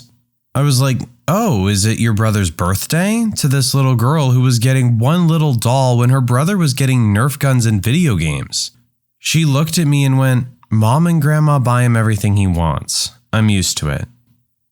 A story for a similar phrase. It's just easier this way. Cousin was getting married at her stepdad's ranch house and invited everybody, including her father and us. They had one of those through the years photo albums on the TV playing throughout the night. Despite the fact that her father raised her in a loving home till she was 16, there were absolutely no photos of her father anywhere in the video. Multiple people on both sides noticed. She was eventually confronted about it and said that it was put together by her mother and it wasn't worth arguing over. She then had her stepdad walk her down the aisle in front of her father. Nurses, doctors, and healthcare workers getting the living snot kicked out of them by violent, abusive people in the hospital, and the police doing absolutely nothing about all of it. I did security in an emergency ward, and I really was not prepared for how violent it was. Also, I was not prepared for how little the police did. It was practically impossible to get them to show up, and on the extremely rare occasions they did, they never arrested anyone. I remember the first day I was filling out an incident report where a nurse got knocked down flat. I'm apologizing to her, saying that I'd been on the phone and can't even get the police to show up. And she said, "That's okay, I'm used to it, and you better get used to it too." Wanting to hang out with someone and either they already have plans or you later find out they did something fun with your group of friends and they didn't invite you. Now I'll usually say, "It's fine, go have fun," / "glad you had fun," but it's not really fine. I've just gotten used to it. My mom had a stillborn daughter when I was in the 8th grade. A few years later, she tried again and got pregnant with triplet boys. One of them had developmental issues and apparently caused issues for the other two, and they were also stillborn. My sister and I felt horrible at the thought of losing so many siblings, and even worse for what our mom was going through all over again. Our stepdad was broken inside. He really wanted children of his own, and we all knew that. It's not that he loved us any less. He's a great man. Just that he always wanted to raise a child. A few years later, my mom got pregnant totally by accident. We were all talking one day and it slipped by my sister, "What if it happens again?" My mom's face got this really distant look and she just said, "It's okay, I'm used to it." I had to get up and go to the other room because I didn't want to be seen crying. However, there is a happy ending. Our little sister was born healthy. Minor birth complications needing an immediate C-section, which terrified us. But she's 6 now and a bundle of energy that can rival any tornado. She's the accidental miracle and the best thing that's happened to the family. I'm really glad we got to get a happy ending squeezed somewhere in here. I knew this girl for like 10 years because of Girl Scouts, but didn't become real good friends until high school. I'd never had a sleepover with her outside of Girl Scout activities, and the first time I slept over, I could hear her dad screaming at her brothers for not cleaning up the game room and some other stuff, and then screaming at his wife, my Girl Scout leader, for whatever the boys did or didn't do. I was so scared, and my friend just kind of ignored it. I was like, "Wow, he sounds really upset. Are your brothers okay?" And she basically told me it was a normal occurrence in her house. I remember walking out to go to the bathroom and one of her brothers, who likes to act like a tough guy, was crying and cleaning the bathroom. I always had a weird feeling about her dad. Like, he liked to act like the good, funny suburban Christian dad when everyone was around. But even when I was young, I felt like he was really condescending. No one in that family deserved that sort of treatment from him. One of the brothers had been adopted a few years prior from China, and I felt like he was so unfortunate to have such a horrible dad and a brother who took things out on him because he felt like crap too. Anyways, the saddest thing is when you learn your friends have 1 or 2 crappy parents who act horrible and they're so used to being screamed at all the time. For me, the saddest moments are when they can still have a normal expression while saying it. If someone says "I'm used to it" while crying, it kind of means they're not really used to it. There was a kid in my class when I was around 8 years old that was really unpopular because he was poor and often got bullied. After a while, he found his place as the guy that does stupid stuff and hurts himself to try and fit in. There was actually a toughness session, but in reality, it was just people beating the ever-loving crap out of him while he just stood there without reacting, as well as him putting out cigarettes using his arms and hands. Even let people whip him with long, thin branches while not reacting at all. just so he could fit in and have friends. I remember the teacher finding out and getting so incredibly angry at everyone and started yelling at our entire class in the middle of the class. He straight up begged her to stop blaming people, as he'd finally found what he called friends. Anyway, she told him to pull up his sleeves, and there were bloody whip marks, bruises, and burns all over his arms. The guy just looks at her with a smile and says that he's used to it and he's really happy. The teacher straight up starts to cry and pull him out of the class. Didn't see him for a long time after that because he got placed in a foster home, and as it turns out, he actually was used to it because he'd been beaten at home for as long as he could remember. Now that I'm older, I realize just how heartbreaking it would be to see a tortured 8-year-old boy act all happy because he managed to get fake friends by being beaten repeatedly. Nerve damage in my back. I've seen quite a few high-level doctors about it. Just went to see the last one before I knew there was nothing else I could do and know that it would never heal and I would be stuck this way forever. It was the first appointment my parents actually went to with me. In my mid-20s and don't live at home, but I guess after a few years, they were frustrated that I had never gotten any help. After a few hours there in a nerve conduction study that lasted almost 3 hours, no change. Nothing they can do to help. My mom and dad were upset when the doctor, seeming genuinely sorry, said there was nothing they could do. Having seen lots of doctors before this who all responded the same way over the last 2 years, I responded something like, "It's okay, doctor. I figured that's what you'd say. Just wanted to get a final opinion." Which sent my parents over the edge. I guess they expected something to happen or some magic surgery to exist. Not to be told by an expert, "Sorry, nothing we can do." And for me to be so nonchalant about it. It sucks, but I'm used to it. My stepdaughter came home from her boyfriend's house complaining of a headache. When I asked a few more questions, she finally told me he'd hit her really hard in the back of the head, had a big goose egg-sized lump and a scab. I was horrified and asked, why is she even still with him after that? She just said, "It's okay, I'm used to it." I wish I could do something to help with her self-esteem, but no matter what I tell her or how much I care about her, she needs to figure out how to love herself. When I was 15 or 16, my friends told this really big girl that I liked her as a joke. It was crappy, but she believed them. I flagged her down after gym class to tell her the truth, and when I did, she goes, "Yeah, it's okay. People don't ever have feelings for me. I'm used to pranks like this." I distinctly remember punching my friend that did that in the chest like 6 or 7 times during study hall the next period. It was heartbreaking.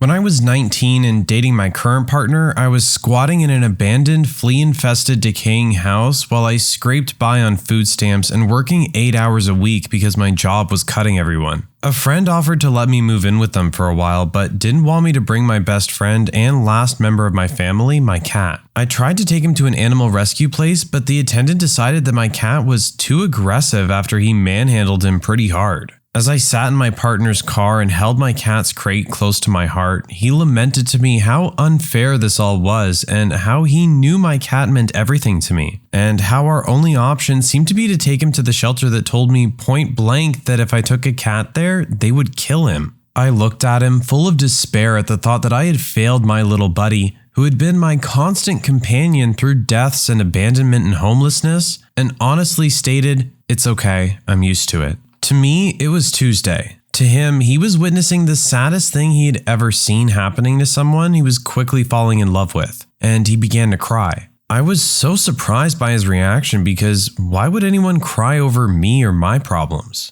The good news is my friend changed their mind and I got to keep him. And when I eventually moved in with my partner, he let me take him even though he's deathly allergic to cats. And we found ways to work around it for a number of years until my cat eventually passed away due to natural causes. I miss my little buddy, my constant companion, every day, but I'm so thankful I got the time with him that I did. I know how many people hate on cats and say they're horrible, but that cat was everything to me, the adorable little rascal, and he loved me in a way that I believe few people in this world get to experience from an animal.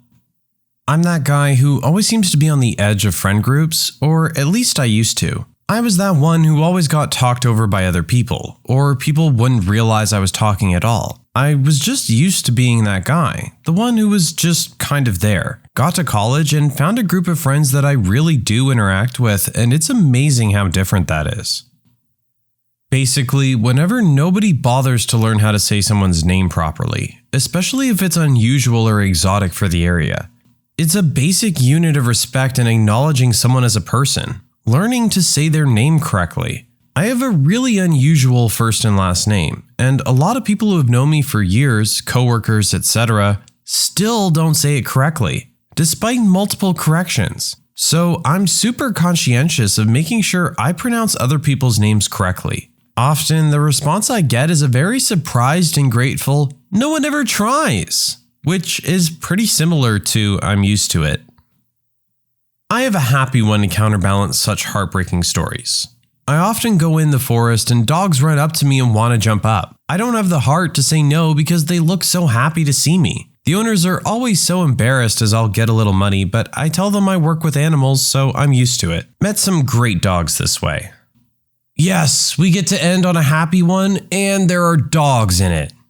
Teachers of Reddit, what was the trashiest thing you've seen a parent do? I work at a school where over 80% of our population lives under the poverty line. I keep a cabinet full of hygiene products for kids to take. Deodorant, lotion, chapstick, hair gel, feminine hygiene products, shampoo, conditioner, those kinds of things, in travel sizes. Being a teen is hard enough without having to cope with hygiene problems due to a lack of funds at home. So one day the entire thing is empty. Odd. I refill the cabinet and 2 days later, all of it's gone again. I refill it with the last of my supplies and catch the kid in the act of sweeping everything in his bag. I stop him and take him into the other room to talk to him. He'd told his mother about the cabinet and she'd ordered him to bring her everything he could get. She was returning the items to Walmart for store credit to buy cigarettes and beer. I told him to tell her the cabinet's locked now. I bought a bike lock so it was not a lie. It was sickening. Mother came to a school sports day swigging from a bottle of wine. We always felt desperately sorry for her daughter, because whenever she returned to school following a holiday at home, this was boarding school, we had to wash all her clothes because they reeked of cigarettes. And this poor little girl was easily the most unhappy child I've ever seen. Woman I used to babysit for worked in a school as an assistant or something in Toronto. She always told this story about how the class rabbit would go home with a new kid each week. They kept trying to avoid giving one kid the bunny for the weekend because it was clear his home life wasn't the best. But they finally caved and let him take the rabbit home. The parents killed the rabbit and ate it. They killed the class bunny and fried it up for dinner. They weren't even ashamed when they told the teacher what happened on Monday. Said they were out of groceries or something. My mom's a teacher, and in order to talk to a parent about a child that was struggling due to the school environment, she arranged to meet at the parent's house. Keep in mind, this was scheduled in advance with a set time. The dad answered the door 100% naked and proceeded to have the meeting naked right there on the front porch. My mom doesn't do anything outside the school anymore. Well, in my profession, it's more often what the parents don't do that wins them the Parent of the Year award. But I do have a couple of Hall of Famers. I'm a special education teacher, so I deal with kids with all kinds of physical, emotional, and academic disabilities. I took care of a little girl who had a number of complications due to spina bifida. Her mother couldn't be bothered to take care of her. The girl wore diapers and was cathed. She requires 3 to 5 diaper changes a day. Mom would only send 5 diapers a week. The thing is, she was getting full services from her community, so she was being provided with plenty of supplies. We suspect Mom was probably selling the extras. I ended up just buying her diapers. Mom would not change her catheter regularly. We would change it out at school, but other than that, she'd go another 24 hours before a change out. Longer if it was a weekend. The smell from the infections she'd get after a weekend was horrendous. She had lice constantly and oozing bedbug sores. Mom would always just tell us to F off when we'd call her and tell her to take her to a doctor. Found out later in the year that she also had scabies. We offered to administer the medications and creams at school. Mom told us to go to hell. Girl would come to school in men's underwear, XXL shirts, and size 16 pants. She was 8. Finally discovered that her 9-year-old sister was changing her diapers and dressing her every day, and sister couldn't find any other cleanish clothes to put on her. Mom's response? I'm busy, I have to get to work in the mornings. Final straw was when the nurse discovered what appeared to be STD warts while changing her diaper one day. Nurse made for the 10th time another CPS report, but principal insisted that we call home and report our findings. Grandma found out, tipped off mom, and mom appeared at the school 15 minutes later, snatched up the kids and disappeared. Investigators showed up 15 minutes later, but mom was already long gone. Never saw the kids again. Staff raised money to get an 8-year-old girl a winter coat. We live in rural Canada. Girl came to school the next day in a t-shirt in the dead of winter. Her mom wearing the brand new child-sized jacket. The principal confronted her about it, and mom told her to F off, and anything her kids owned belonged to her and she could do with what she wanted. Child aid was called, and that student lives with a very nice foster family now. Mom was rail thin too. Looked like the stereotypical junkie archetype. The sleeves were 3 inches too short, didn't cover most of her stomach, and she couldn't do it up properly. Our vice principal is a former army sergeant who's built like a tank. He's well-liked and an amazing role model in a community where many of our kids don't have a good male role model. On several occasions, I've seen mothers step well over the line and make very sexual comments to him directly in front of their kids. I mean, in plain sight of their own children, and in ways the kids notice. He's always very respectful and often asks another staff member to join him if he sees one of these parents coming to talk. But it's pretty trashy when it comes to some of the innuendo I've overheard. These aren't jokes either. They try to get handsy with him too. My cousin is a teacher, and she once had a parent come to a parent-teacher conference extremely drunk, and right before the meeting, tried to pull out a bag of drugs and start doing them. Police were called, and so was CPS. The school also had to call 911 once because a parent overdosed in the parking lot while waiting to pick up their kid. And the poor kid was too young to understand why their mom was slumped over in their car. I'm a high school teacher, and one time a parent of a child who had been going back and forth with another child on social media came to school to confront the other girl. The mom ended up bursting into my classroom to try to fight one of my 9th grade girls, sending us into a lockdown until the woman was removed by the police. I do want to make clear that the systems in place have failed this woman, her family, and her friends at basically every level, and I can understand why she felt like she didn't trust any systems to handle the situation. By the end of the school year, this particular mother was helping chaperone events and was a good role model for our young people. Her daughter was one of the best performing students in the grade.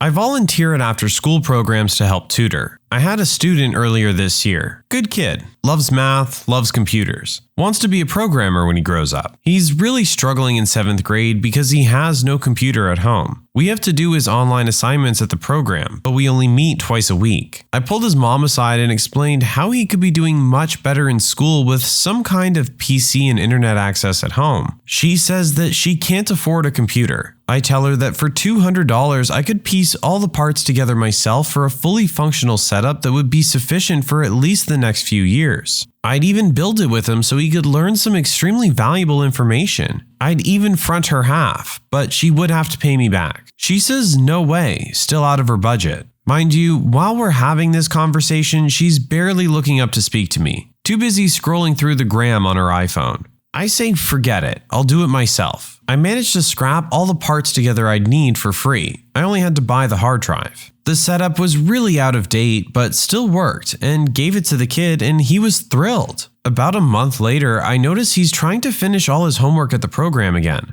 I ask his mom if everything's okay with the computer. She says it broke down. I say, okay, what happened? I'll pick it up and I'll try to fix it. She says she had to throw it away. I pull the kid aside and ask him. He tells me she sold it to her cousin for $50. I really don't like calling people trashy when they're apparently stuck in a culture of poverty. Maybe she needs that $50 for the light bill or groceries. But at the same time, she spends 3 times that amount on her cell phone each month. So it really just broke my heart. It was like she's doing everything in her power to ensure that her kid has no chance at a decent life. I work in a school in one of the most socially deprived areas of the UK. At Parents' Evening, we give every parent a printout of their child's grades in each subject, alongside their target grades. Last year, we had the parent of an 11-year-old respond to this printout by shouting, "What the F am I gonna do with this? I can't effing read, can I?" This was in front of other children, parents, and her child's teachers. I've worked in behavior units / juvies for a few years, so you can imagine the families we get. My personal favorites: number 1, took the kids out on the last day of term, pull into the driveway, and one of the kids' mothers is standing there, can of Monster in one hand, cigarette in the other, and wearing a miniskirt and knee-high boots in the middle of winter. Number 2, one grandparent used to come in wearing a dirty singlet with his belly hanging out, would try to kiss me and call me love, darling, and babe. And number 3, a kid left grounds without permission, so didn't have his phone or anything, which we confiscate. Mom came to pick it up, and when the principal tried to engage her in a conversation about her son's behavior, she attacked him with her handbag. I have 2. There's a parent who would walk through our closed campus every single day. As teachers, we're supposed to stop her because it's a closed campus. Every single day, she would pretend she didn't know the rules. We always knew it was the same parent because she would let her younger children who weren't in school yet ride around on their scooters ahead of her. One day, she was walking through with a stroller. She was not paying attention and her freaking baby started falling out of the front of the stroller. I saw 4 teachers jump up to help the kid and the mom didn't even acknowledge. The other one happened directly to me during parent-teacher conferences. I was meeting with a mom and her live-in boyfriend about her son. At the end of the conference, I asked if they had any questions I could answer for them, and he started asking me personal questions and flirting with me. I deflected and told them I had more conferences. But other teachers have told me that parents have hit on them before, so it's probably pretty common.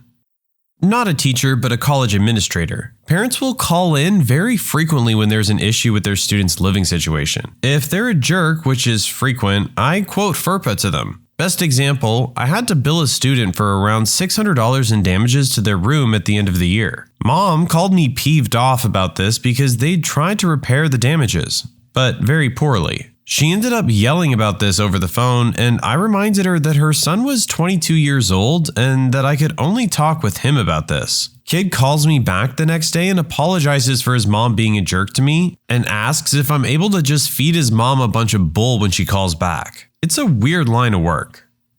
Not a teacher, but my dad once worked as a groundskeeper at a primary school. Worst thing he ever saw was a guy dropping his daughter off to school, and before she went through the gate, her dad went through her school bag and took out all of her packed food and left eating it, essentially leaving her with nothing to eat that day. Dad said he was so angry that he wanted to knock the guy out right then and there for leaving his child with no food for the day. But he ended up going straight to the principal to tell them what he witnessed so it could be investigated properly and get the kid help.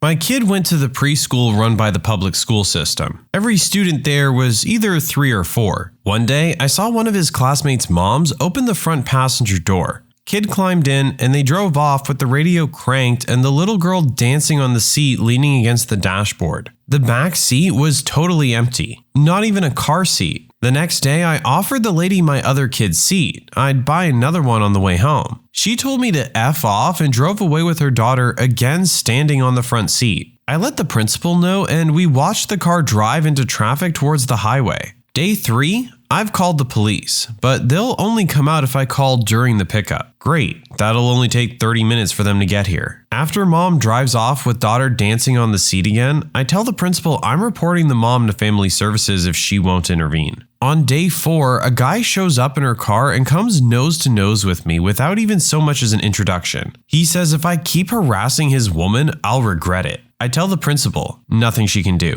They stop bringing the kid to school after that.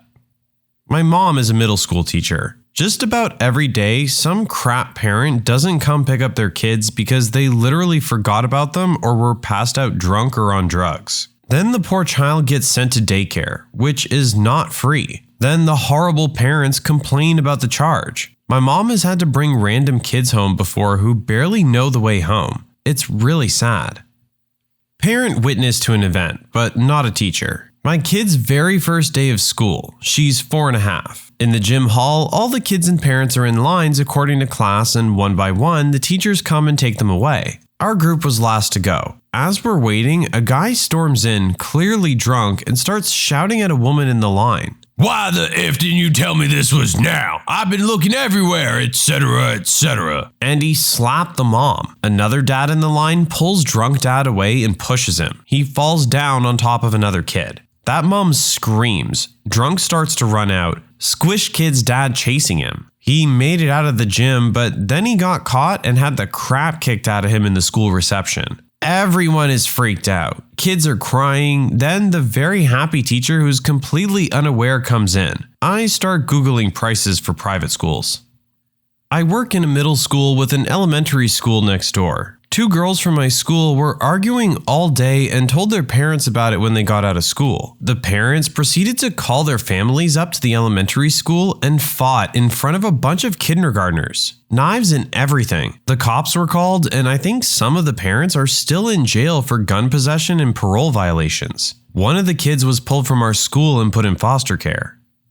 My wife is a special education teacher at a school that's about a 50-50 mix between lower middle class and extreme poverty-stricken elementary student. One of her coworkers had a behavioral student that kept lashing out and having the cops called on them. His mom was never home as she was well known to be both addicted to meth and willing to sell herself to pay for said drugs. The last week of school this year, he started a bunch of fights and the principal decided to just suspend him for the last 3 days of school. The principal called to tell the mom, who was out of state and left their 8-year-old home alone, that the kid was suspended for the rest of the year. The mom responds over speaker that the school is run by dumb racist white women and she's gonna come over there and kick y'all white women's butts. And she just kept screaming that over and over. Mom is white. The kid is white. The principal hung up and CPS was called.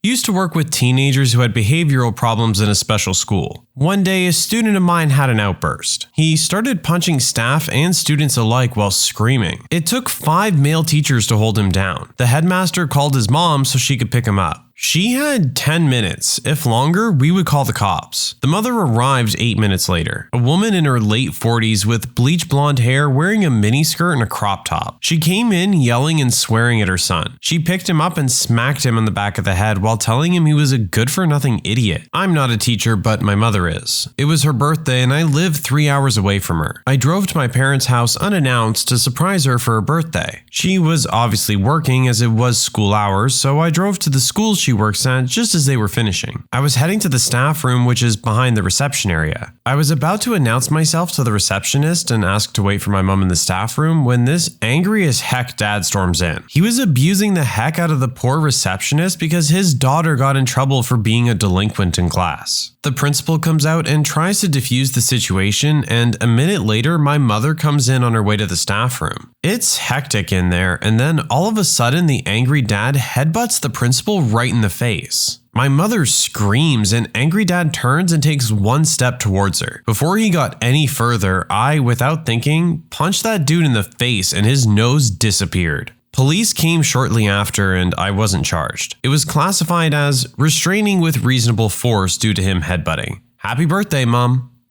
I worked with infants in a daycare where 85% of the children were there on vouchers. The government was paying for their care because their parents couldn't. Had a mom who was 27 with 5 kids, newborn to 9-year-olds, all from different fathers. Every one of her children were mixed, but she was constantly talking about how much she hated black people. I was one of 5 other white women in a staff of 20, and she was not afraid to tell me she didn't trust the other black women with her newborn, who I practically raised from 4 weeks to nearly a year. She would only give the baby girl to me at drop-off and would often complain if she saw anyone else holding her. She would bring her kids in at opening 6 a.m. and wouldn't come back until half an hour to an hour after closing 6 p.m. Once, so late we had to call the police because we thought she'd abandoned them. She talked about how she wasn't making enough money and could hardly pay her rent, but always had fresh nails and went to the hair salon monthly. Her 2-year-old had very coily mixed hair and would come in with mats, tangles, and week-old braids. Some of the other black women who knew how to take care of that kind of hair would do so during the day, and the mom was always pissed about it and accused them of trying to tell her how to raise her daughter. My last day at that job, I told my director about her racist comments and behavior towards the other women, so she pulls the mom into her office to talk about it when she picked up her kids that day, late as per usual. A week after that, I had a coworker text me and tell me she pulled all 5 of her kids from the daycare. I never saw the little one again and think about her often. She's gonna be 2 soon. I hope she's doing okay. Not a teacher, but a parent. There's this one child that my daughter's been going to school with since kindergarten. She's, for lack of a nicer term, a bit of a jerk. I hear stories from my daughter and her friends, and whenever I come to their school to eat lunch with my kid or help out, this other girl is always like, "Why are you even here? Don't you have something better to do?" Anyway, one day I roll up to drop off in the AM. It's December in Wisconsin. This girl is running around in a tank top. I'm like, "Dude, where's your coat?" Apparently, mom lost it. Dropped her off at school not only without it, but in a tank top. I ran into her and her mom at TJ Maxx once and everything made sense. She looked cracked out of her mind. Not a teacher, but my mom is. She teaches the visually impaired. There are these two students of hers whose parents, mainly the mom, tell them that they can't do anything and won't be able to do anything, and all they do while at home is sit around because their mom makes them. However, my mom has been teaching them for about 4 years, trying to get them to believe in themselves. It mostly has worked, but recently a different teacher told them that they can't do anything as well. So that has been a huge setback for them. I just think that it's really trashy for a parent to tell their kids that they can't do anything, even though they can do many things that other people can. Last year, I taught 5th grade. I had a student for 1 block a day that was a little mentally unstable. She developed a crush on another girl and began writing a ton of creepy notes. The school was handling it, but apparently the second girl's mother didn't think that was enough, so they drove to the first girl's bus stop in the morning and started yelling and threatening her. They basically had her cornered when the bus driver showed up and had to pry this raging mom away from the student. When you subscribe, make sure to hit the bell to turn on notifications. Put the playlist on in the background to finish listening to all the stories, linked at the top of the description. And if you like Am I the Genius, give Am I the Jerk a shot, linked in the description as well. Either way, thanks a lot for watching, and we'll see you guys next time.